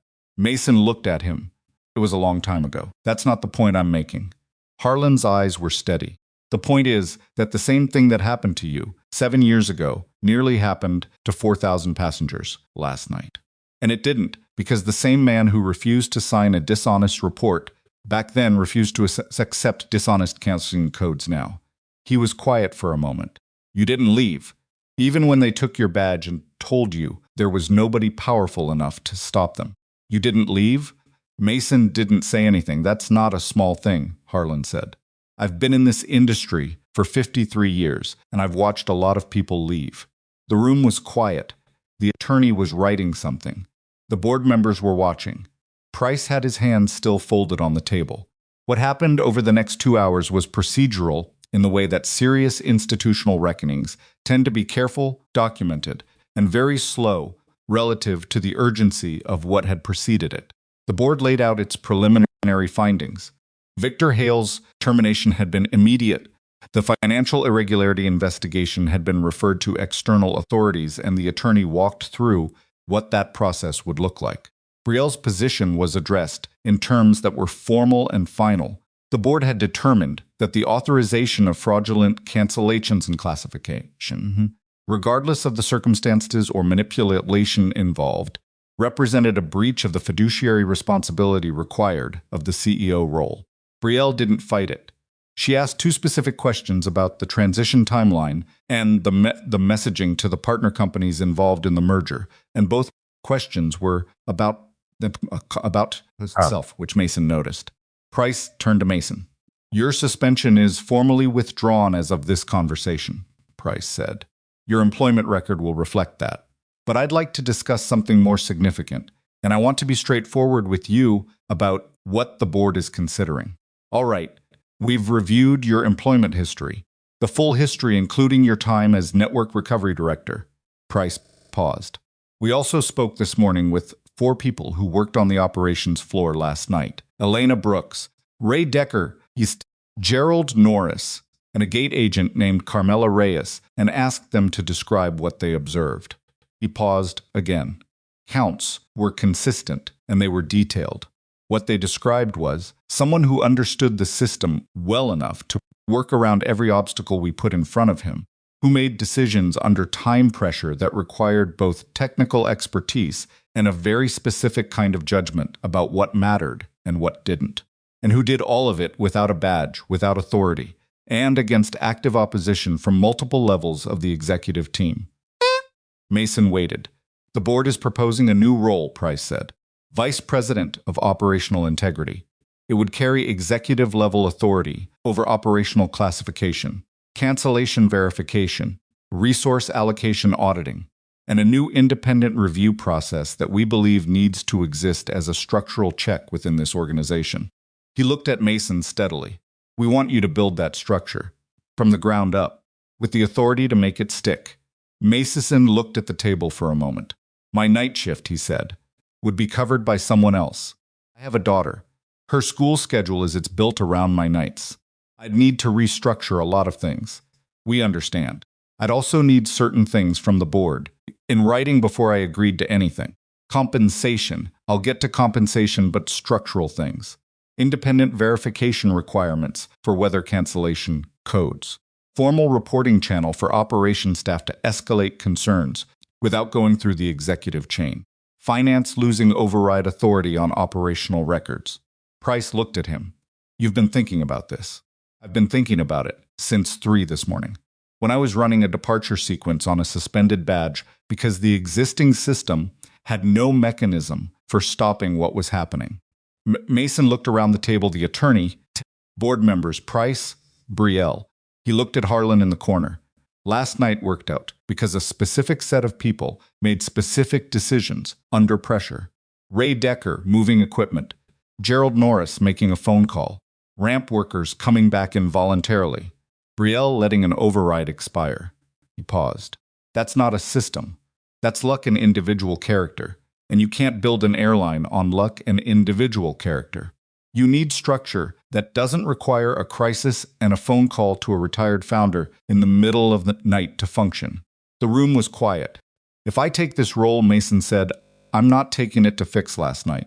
I'm taking it so that last night can't happen again. And I need the board to understand that those are different things. Price looked at him for a long moment. Then he looked around the table.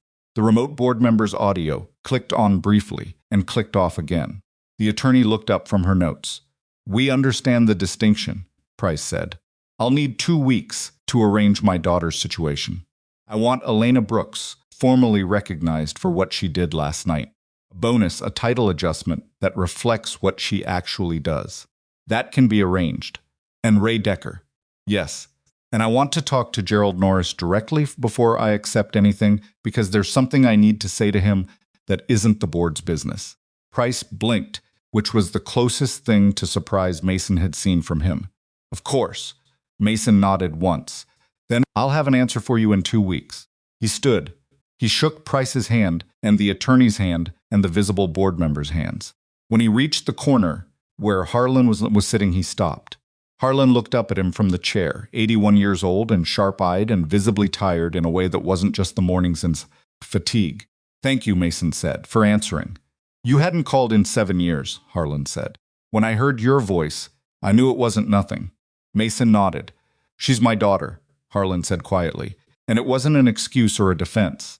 It was just a fact laid down plainly, the way a man acknowledges a weight he's been carrying. I gave her everything I built because I believed she was ready.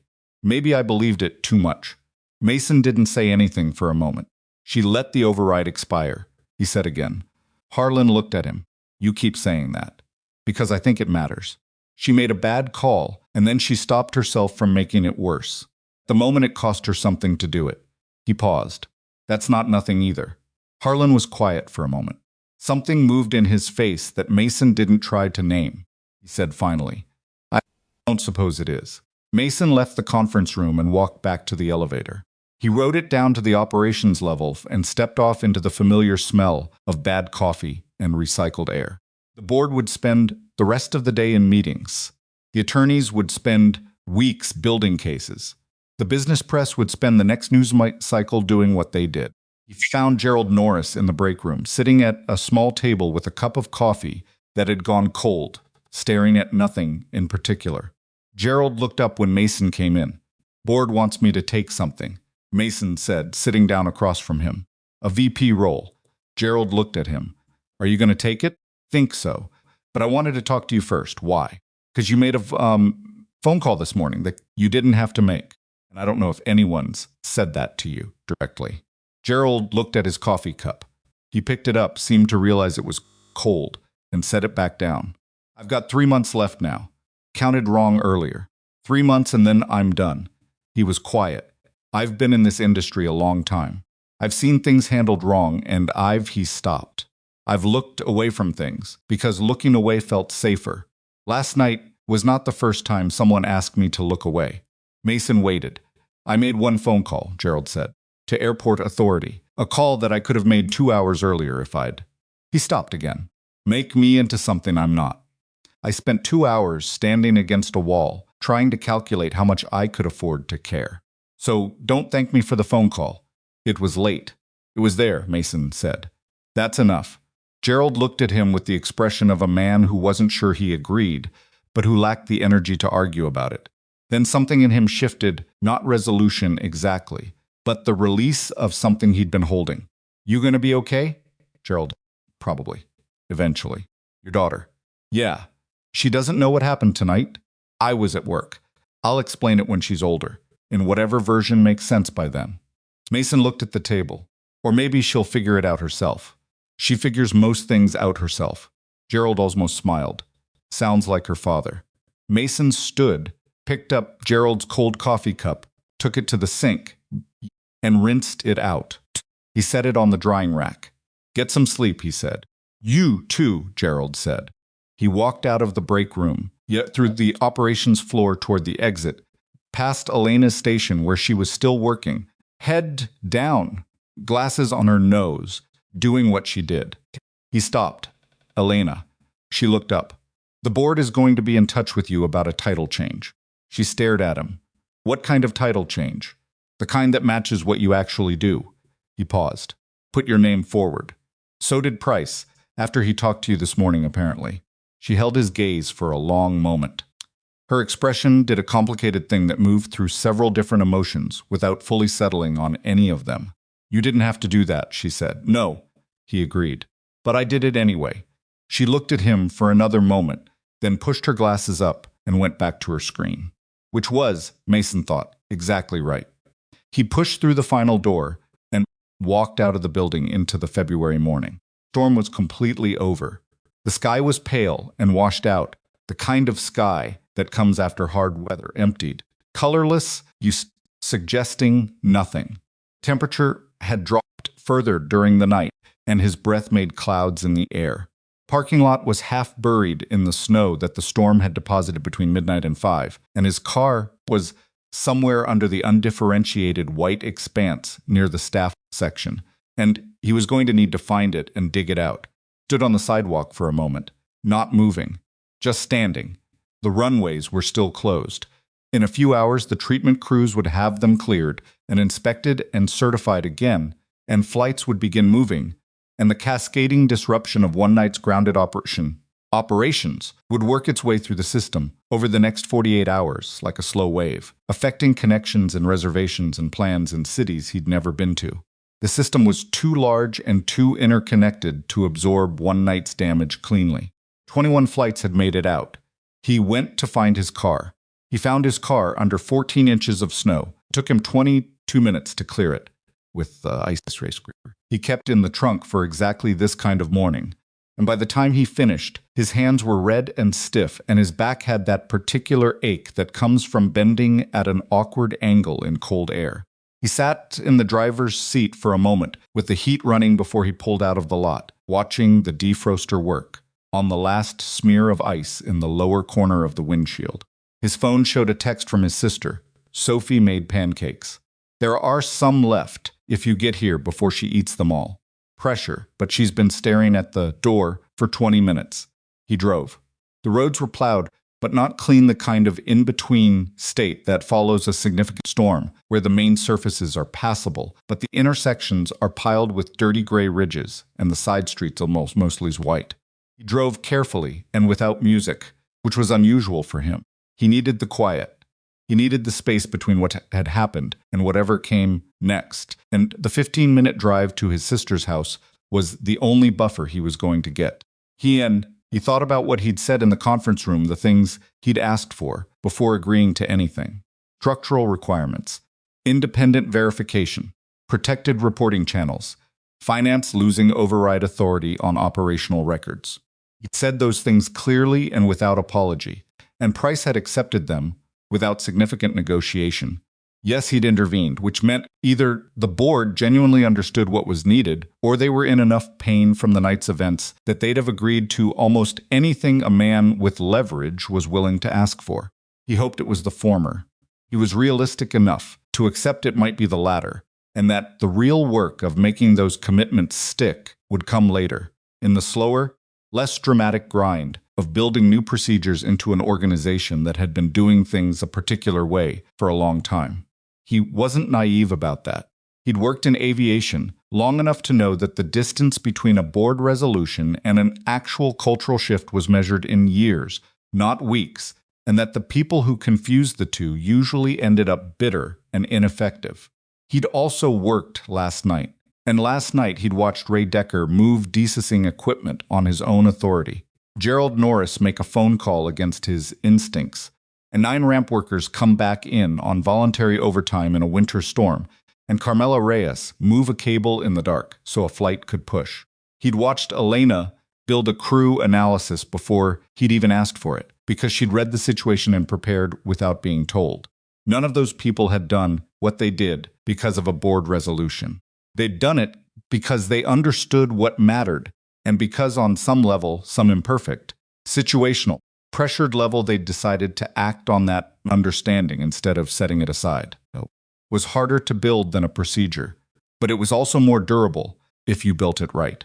He pulled into his sister's driveway at 8:23. Sophie was at the door before he'd turned off the engine. She was 9 years old, and she was wearing her purple fleece over her pajamas because she'd apparently come to the door directly from breakfast, and her hair was in the approximate state of someone who had gone to bed with it, wet and woken up without addressing the consequences. She had her mother's eyes, dark and direct, the kind of eyes that looked at you and expected honesty without necessarily asking for it. She'd had those eyes since she was born, and they still caught Mason off guard sometimes, in moments he wasn't prepared for. She stood on the front step and watched him walk up the path without saying anything, which was more unsettling than if she'd run out to meet him. Sophie not talking was Sophie assessing. "Hey," he said. "You look terrible," she said. "Good morning to you too. Aunt Dana said you were working a hard night." Aunt Dana was right. She looked at him for another moment with the eyes. Then she stepped back to let him in. As he passed her in the doorway, she leaned sideways and pressed her shoulder briefly against his arm, not quite a hug, more like a check-in, way she'd been doing since she was about 6, and had apparently decided that full hugs were for more dramatic occasions, but contact mattered. He pressed his arm back against her. Inside, his sister Dana was at the kitchen table with coffee and a laptop, and the expression of a woman who had been managing a 9-year-old's anxiety since 4 in the morning and was holding up reasonably well, but not indefinitely. "Our pancakes," Dana said. Sophie mentioned. "I made them myself," Sophie said, climbing back onto her stool at the kitchen counter. "Blueberry. I used the mix, but I added the blueberries myself. That's the important part." Mason said he'd poured himself coffee, and sat down. Yes, he'd intervened, and ate 3 pancakes that his daughter watched him eat, with the focused attention of someone who had invested real effort in a thing and wanted it acknowledged. They were slightly denser than ideal. The blueberries were clustered in 1/2 of each pancake because she'd added them after pouring the batter. He ate every bite. "Dad," Sophie said while he was on the second pancake. "Did you fix it?" He looked at her. "Fix what?" "Whatever was broken. Aunt Dana said something was broken at work, and you were trying to fix it." He looked at Dana briefly. Dana looked at her coffee. "Most of it," he said. Sophie considered this with the seriousness that she applied to most things. "What's the part that's not fixed?" "Some people who had to wait through the storm. Couldn't get home last night. Because of the storm?" Thought about how to answer that. "Partly," he said. "The storm made things harder. But some people made choices that made it harder than it had to be." "Bad choices?" "Yeah." "Did you make them change it?" "We made it better than it was going to be." Some people still had to wait. Sophie seemed to weigh this, the way she weighed things that didn't resolve cleanly. She was the kind of kid who didn't like incomplete answers but had learned slowly, and not entirely willingly, that the world produced them regularly. Okay, she said finally, not happily but accepting. She went back to her own pancakes. Dana caught Mason's eye across the table and mouthed something that he read as you okay? He nodded. She looked at him with the specific skepticism of an older sister, who has known someone their entire life and knows what their nod means versus what it actually means, but she let it go. He drove Sophie to school at 8:50. She had a spelling test, which she'd told him about on the way, and had clearly not adequately prepared for, which was its own ongoing conversation, and then drove home and slept for 5 hours. And when he woke up, the afternoon light was coming through the curtains at the angle it came at, in winter, low and pale, and for about 10 seconds he had no memory of the previous night at all. Then he did. He lay there for a moment, looking at the ceiling. He thought about the VP role. He thought about what building the independent review system would actually require, the internal politics, resistance from middle management, the budget conversations, process of writing procedures clear enough that they couldn't be reinterpreted by someone motivated to reinterpret them. He thought about all the ways it could go wrong, all the ways good intentions installed in institutional structures got worn down, or worked around, or simply forgotten over time. He thought about the fact that he was going to do it anyway. He got up, made coffee, and called Elena. "How are you doing?" he asked. "Tired," she said. "I stayed until noon, finishing the rebooking overflow. There were 11 passengers whose situations needed manual escalation, and I didn't want to leave them in the queue. I flagged those before I left. I know you flagged them. That's why I stayed." A pause. The title thing. Price's office called me at 2 this afternoon. And they're proposing senior operations coordinator with supervisory authority over crew scheduling and dispatch integration. She said it in a voice that was carefully neutral, the voice of someone who is trying not to show how much something means to them, because showing it feels like risk.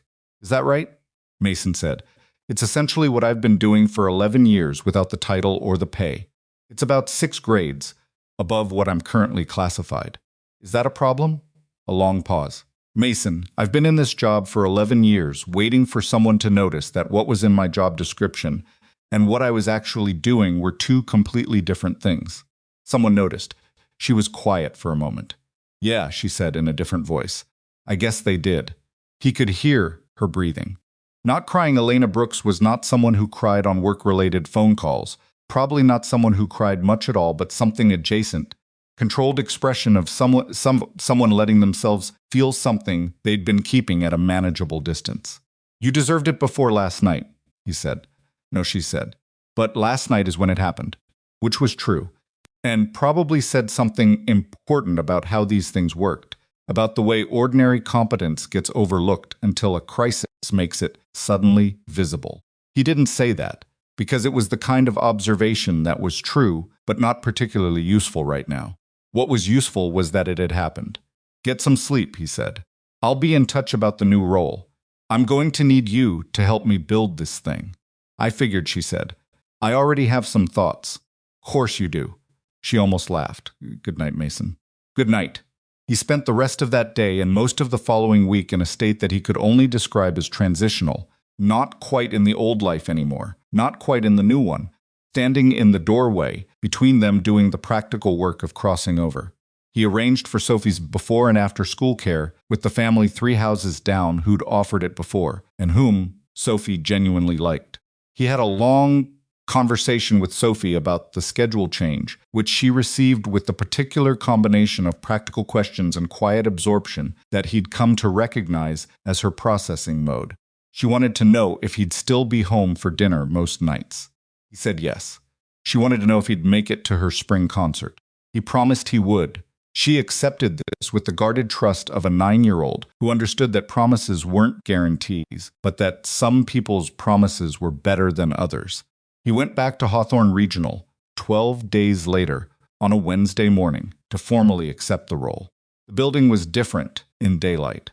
He'd spent so much of his time there in the small hours that he'd half forgotten it existed in full light, with the concourse busy, and the announcements running, and ordinary people moving through it toward ordinary things, vacations, business trips, particular mix of anticipation and anxiety that airports generated in people who were going somewhere and weren't entirely sure what they'd find when they arrived.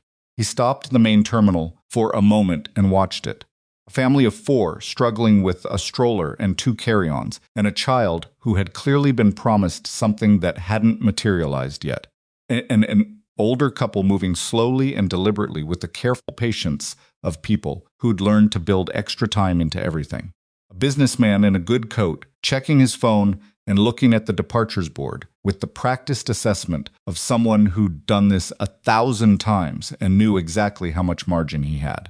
All of them moving through a system they'd trusted to get them somewhere. He went upstairs and signed the paperwork. The weeks that followed were not triumphal. He'd known they wouldn't be, but knowing that intellectually and experiencing the daily reality of it were different things.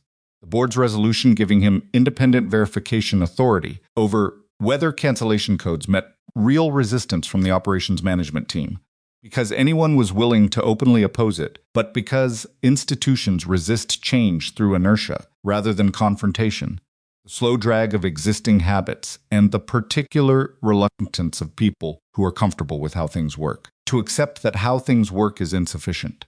He had 3 meetings in the first 2 weeks where his authority was tested in ways that were technically not challenges, just questions, just requests for clarification, just existing procedures being invoked in ways that created friction. He'd navigated them with patience he didn't always feel, making his case in the specific documented language of operational safety rather than the language of last night's crisis. Because last night's crisis was fading, and he needed arguments that would hold up on a quiet Tuesday afternoon in March when nothing was on fire. The independent reporting channel for operations staff took 6 weeks to build properly. Because the technology was complicated, it wasn't, but because the cultural piece was hard. People didn't trust it at first. They'd seen suggestion boxes and open-door policies and anonymous feedback systems come and go, watched what happened to the people who used them, and they were skeptical in the specific earned way that people are skeptical when they've been disappointed before. Mason addressed this directly, which was not the approach the HR consultants had recommended. The HR consultants had recommended a communications campaign and a series of training modules. Mason instead spent 4 evenings on the operations floor during sitting in the break room with whoever was around, drinking bad coffee and talking about the channel specifically, just talking about the night of the storm, about what had worked and what hadn't, about what he wished had existed when he'd been a Night 2 supervisor, needing to escalate something and having nowhere clean to take it. He didn't make speeches. He didn't talk about institutional values or corporate culture. He told specific stories, some of which made him look bad, the 2 hours he'd spent at a console working in silence, before he'd involved anyone else, the way he'd initially tried to handle it alone, the fact that the whole thing had nearly not happened at all, because he'd sat on his concerns for 2 days before acting on them. He told those stories because they were true, and because the people in that break room had their own versions of that experience, and because the only way to build a culture where people brought things forward was to be honest about why it was hard to do that. It worked slowly, imperfectly, the way real things work. The finance team's inability to alter operational records was enshrined in a system architecture change that took 3 months to fully implement and required 2 separate escalations to the board when the CFO's interim replacement attempted to carve out exceptions. Mason blocked both exceptions with documentation and patience and the specific awareness that this fight was going to happen, that winning it quietly was more important than winning it loudly. 5 months after the night of the storm, Victor Hale was formally charged with securities fraud by federal authorities. The charges outlined a scheme that was more elaborate than Mason had understood. That night at the consul's 3 separate investment vehicles, 2 international intermediaries, carefully constructed timeline designed to exploit the announcement of the merger's failure. The airline was named as the primary vehicle of the scheme, which was painful for the board and the remaining executive team in ways that Mason understood but couldn't do much about. What the charges also did, in a way that he hadn't anticipated, was clarify the question of Brielle's culpability. The federal investigation's findings made explicit what Mason had suspected from his conversation with her that morning, that she had been manipulated rather than complicit in Victor's financial scheme. She had authorized the cancellation fraud, which was its own serious wrong, and the board's decision to remove her had been correct. She had not known about the investment positions or the deliberate engineering of the company's damage. That distinction mattered to the investigators, and it apparently mattered to Brielle, though how it mattered to her personally was something Mason wouldn't understand until later. 6 months after the storm, Price called Mason into a meeting that turned out to also include a representative from the Regional Aviation Authority and 2 people from the airline industry's Operational Standards Body, a nonprofit organization that Mason had always respected. In the abstract, the kind of entity that publishes guidelines that airlines are supposed to follow and that gets ignored more often than anyone in the industry liked to admit. They wanted to discuss what Hawthorne Regional had built. Been watching the implementation. The independent verification requirement for weather cancellation codes, the structured reporting channel, the architecture change that severed finance's access to operational classification records. They'd talked to Elena and Ray Decker and separately to 3 of the 9 ramp workers who'd come back involuntarily the night of the storm. They'd read the internal audit reports that Mason had been filing monthly. What they wanted to know was whether it could be a model. Mason sat across the table from them and thought about that question for a moment before answering it. He thought about all the ways it could go wrong when transplanted to a different organization, a different culture, different people. He thought about the fact that what had happened at Hawthorne wasn't just a set of procedures. It was a set of procedures built in the aftermath of a specific crisis, by people who had lived through that crisis and understood viscerally why the procedures mattered. That context didn't transfer automatically. It can be a starting point, he said carefully. The structure can be replicated. Whether it works depends on whether the people running it actually believe it matters. You can't put that in a guideline. The representative from the standards body nodded slowly. That's a more honest answer than we usually get. The only answer I've got. They spent 3 hours going through the specifics. Mason was frank about what had worked and what hadn't, where the resistance had come from, and how he'd navigated it. Yep, which parts of the implementation he'd do differently if he were starting again. He gave them the documentation, but he also gave them the parts that didn't appear in documentation, the break room conversations, the specific language he'd learned not to use, the 3 times he'd almost pushed too hard and caught himself. When they left, Price looked at Mason, the now empty conference table, and said, "You know this is going to become something larger. The standards body doesn't convene those kinds of meetings for local interest." Mason looked at the table. "I also know that a model is only as good as the people who implement it, and we don't have control over that." Price agreed. "But we built something real here. That's not nothing." It wasn't nothing. Mason knew that. He was also aware of the distance between having built something real and believing that what you'd built was sufficient, and he was constitutionally incapable of confusing the 2. Probably that was a personality deficiency. Sophie's pediatrician had once described it, in a different context, as a high tolerance for discomfort and a low tolerance for self-congratulation. Mason had thought that was a fairly accurate description. It was 8 months after the storm when Brielle came back to Hawthorne Regional as an executive. She came as part of a governance program that the board had established, partly at Mason's suggestion. A structured process by which people who had been removed from leadership roles for compliance failures could engage with what had gone. Hetsy's wrong, contribute to the improvements that had resulted, and receive something that wasn't quite a formal record of rehabilitation, but was at least documentation that they had participated honestly in the aftermath of their failures. Yes, Mason had suggested the program not because he was inclined toward generosity toward the people who had made the night of the storm possible. He'd suggested it because he was practical, and because the people who had made that night possible knew things about how the failures had been engineered that were genuinely useful for building better systems, and because locking them out of the process was satisfying in a way that wasn't particularly productive. Brielle arrived on a Thursday morning. She came to Mason's office, which was on the operations level floor. He'd insisted on that placement specifically, turned down the executive suite office that came with the VP title because he didn't want the physical distance from the people he was supposed to be serving. The office was small and had a window that looked onto the operations floor rather than the armaca, which he preferred. She looked different. Not diminished, that wasn't the right word. More like a person who had been stripped of a particular kind of armor and was learning to move without it. She was still clearly intelligent. That wasn't something circumstances took from you. But the layer of absolute certainty was gone. But the layer of absolute certainty had been gone since the morning in the conference room, and in its absence, she'd more like someone actually taking up the space she occupied, rather than occupying more space than she had. You kept the office on the floor, she said, looking around. It made more sense. She looked at the window overlooking the operations center. Elena was at her station below, doing something with a scheduling interface, glasses on her nose in the reading position. How's it going? Brielle asked. The new system. 6 months in, it's working. Not perfectly. Better than before.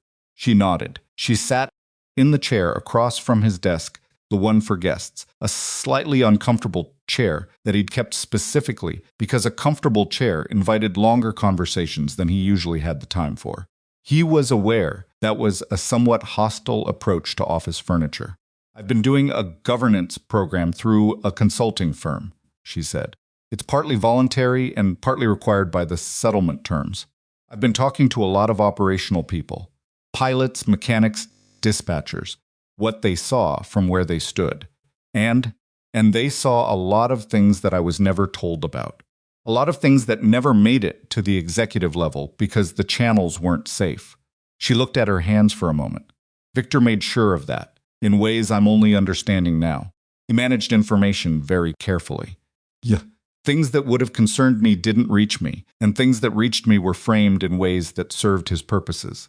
She paused. That's not an excuse. I'm not trying to excuse what I authorized. I'm trying to understand it. There's a difference, Mason said. I think there is. He looked at her for a moment. What do you want from this conversation? She met his eyes. I want to understand what you built. Not as a model, as something that actually happened in this building by actual people who had actual reasons to do it or not do it. She paused. I've read the documentation. I want to understand that the part that's not in the documentation. Mason considered this. He leaned back in his chair, which was also somewhat uncomfortable because he'd made a single purchase for the office and prioritized the good kind of desk lamp over the good kind of chair, which was probably backwards, but he hadn't changed it. Part that's not in the documentation, he said slowly, is that the system worked because the people involved decided, in individual moments, doing the right thing mattered more than doing the safe thing. Ray Decker moving equipment when you called him and told him to reverse it. Gerald making a phone call that could have ended his last 4 months cleanly if he hadn't. Elena running crew analysis before I'd even asked for it because she'd looked at what was happening and decided it wasn't acceptable. He paused. You letting the override expire. She looked at him. You keep coming back to that. Because it's the most important one. She waited.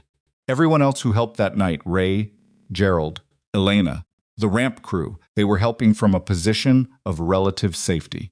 I'd already initiated the situation. They were joining something that was already moving.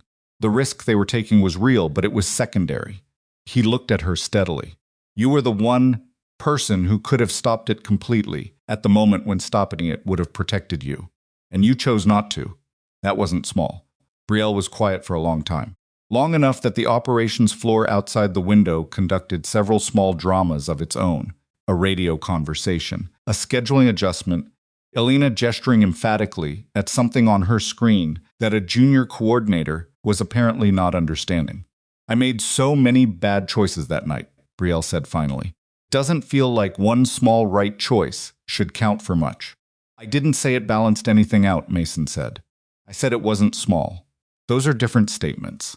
She looked at him with something he couldn't quite categorize, not gratitude, relief, but something more complicated.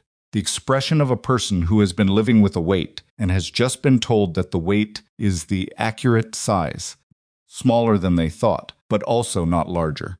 I'm going to ask you something, she said, and I don't need you to be kind about the answer. Do you think I should go back into leadership eventually? Here, somewhere. Mason thought about that for a real moment.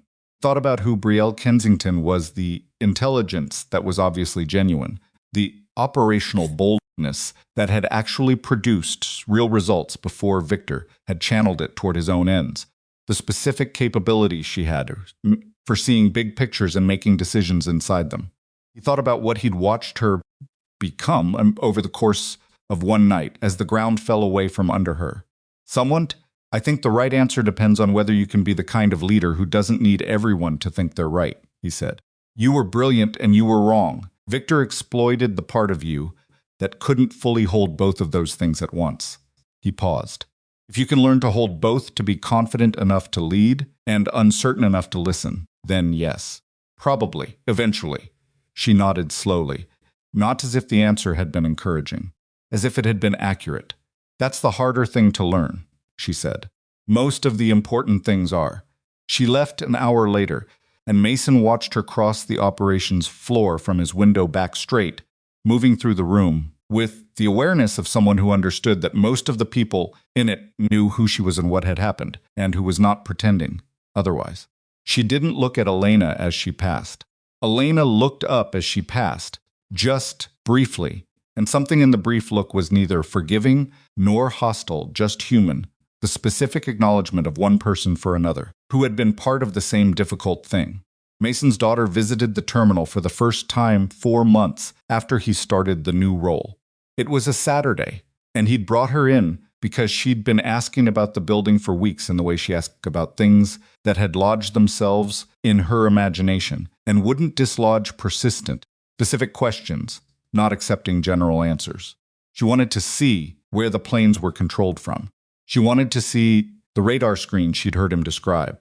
She wanted, he suspected, to see the place that had required her father's presence at 3 in the morning in a winter storm. He'd intervened, the place that had changed what their mornings looked like and what his title was and what he talked about on the phone, when he didn't realize she was listening.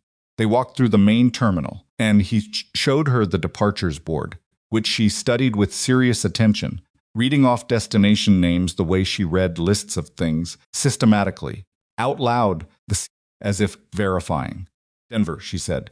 Charlotte, Boston, Nashville, Atlanta, Miami. All of them going somewhere, he said. All of them right now? The ones in green. The ones in red are delayed. She studied the red entries. Why are those ones delayed? Weather in Atlanta. It's causing a backup across the whole southeastern system. Can you fix it? He looked at the board. Not from here. That one's Atlanta's problem to work through. She considered this with the particular seriousness she reserved for the limits of things. Some things you can fix, and some things you can't. That's about right. How do you know which is which? He thought about that for a moment, standing in the main terminal of Hawthorne Regional with his daughter beside him, both of them looking at a departures board with its mix of green and red. Always until you try, he said. But you try anyway, because the ones you can fix are worth the ones you can't. She seemed to find this acceptable. Not fully satisfying, she didn't find incomplete things fully satisfying. And that was a trait she'd probably carried her whole life and would probably keep. But acceptable. Later, in the operations floor observation area, a small windowed room above the main floor that he'd arranged access to, she pressed her face against the glass and watched the controllers and coordinators below working their consoles. Which one is Elena? She asked. He pointed. Sophie watched her for a moment. She looks busy. She's always busy. Is that good or bad? She's doing something that matters. Sophie seemed to accept this as well. She was quiet for a moment, watching the operations floor with those dark, direct eyes that saw more than they announced. Then she said, Dad, yeah, I saw your name on the board downstairs. The leadership board. The staff directory board. It had your name and your title. Yeah. She turned away from the glass and looked at him. Vice President of Operational Integrity, she said, reading it back with careful pronunciation. Does integrity mean exactly? I know what it means. But what does it mean for a job title? He thought about how to answer that. about the night of the storm and the 45 minutes and the badge on the corner of a desk, about Ray moving trucks and Gerald picking up a phone and Elena building an analysis before anyone asked her to, about a woman in a high-ceilinged conference room letting an override request expire because she'd heard something plain and true spoken at a moment when she was capable of receiving it, about a 9-year-old girl waking up at 4 in the morning and asking if her father was okay. It means, he said carefully, when the thing in front of you is wrong, you say so, even when it's easier not to. And then you stay and deal with the consequences of saying so instead of looking away. He paused. That's what integrity means in a job title, or anywhere else. Sophie looked at him for a moment with the eyes. Is that what you did? She asked. I tried to. Did it work? He thought about 21 flights, lifting off into a sky that was trying to close. He thought about 341 people who didn't get where they were going that night, and the specific weight of that, which hadn't left him, and probably wouldn't.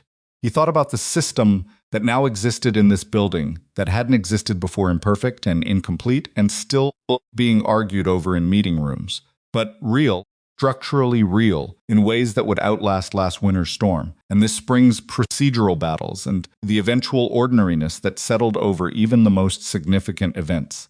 Of it, he said. Enough. She thought about this answer with the focused concentration she brought to math problems and difficult books, and then she nodded once. Definitely. The nod of someone who has weighed something and found the weight accurate and turned back to the window. Below them, the operations floor moved through its ordinary morning. Consoles flickered. Radio traffic crossed the room in overlapping layers. Elena was on the phone and typing simultaneously, glasses in the reading position, doing 4 things at once because that's what the work required, and she'd always known how to do it, and now she had a title that said so. A junior coordinator was running a departure sequence on the secondary screen, and from above, Mason could see the shape of the sequence could see, even at this distance, that the kid had made a small but correctable error in the priority ordering that was going to cost him about 7 minutes if he didn't catch it. He watched to see if the kid caught it. The kid stared at the screen for a moment. He scrolled back, saw it, corrected it, and moved on without flagging it to anyone. The way you correct a small mistake when you catch it yourself, quietly, cleanly, without drama. Mason watched that and felt something that he couldn't have adequately named and didn't try to. The feeling that comes when a thing you built is working on its own, operating independent of the crisis that created it, becoming ordinary in the way that all durable things eventually become ordinary.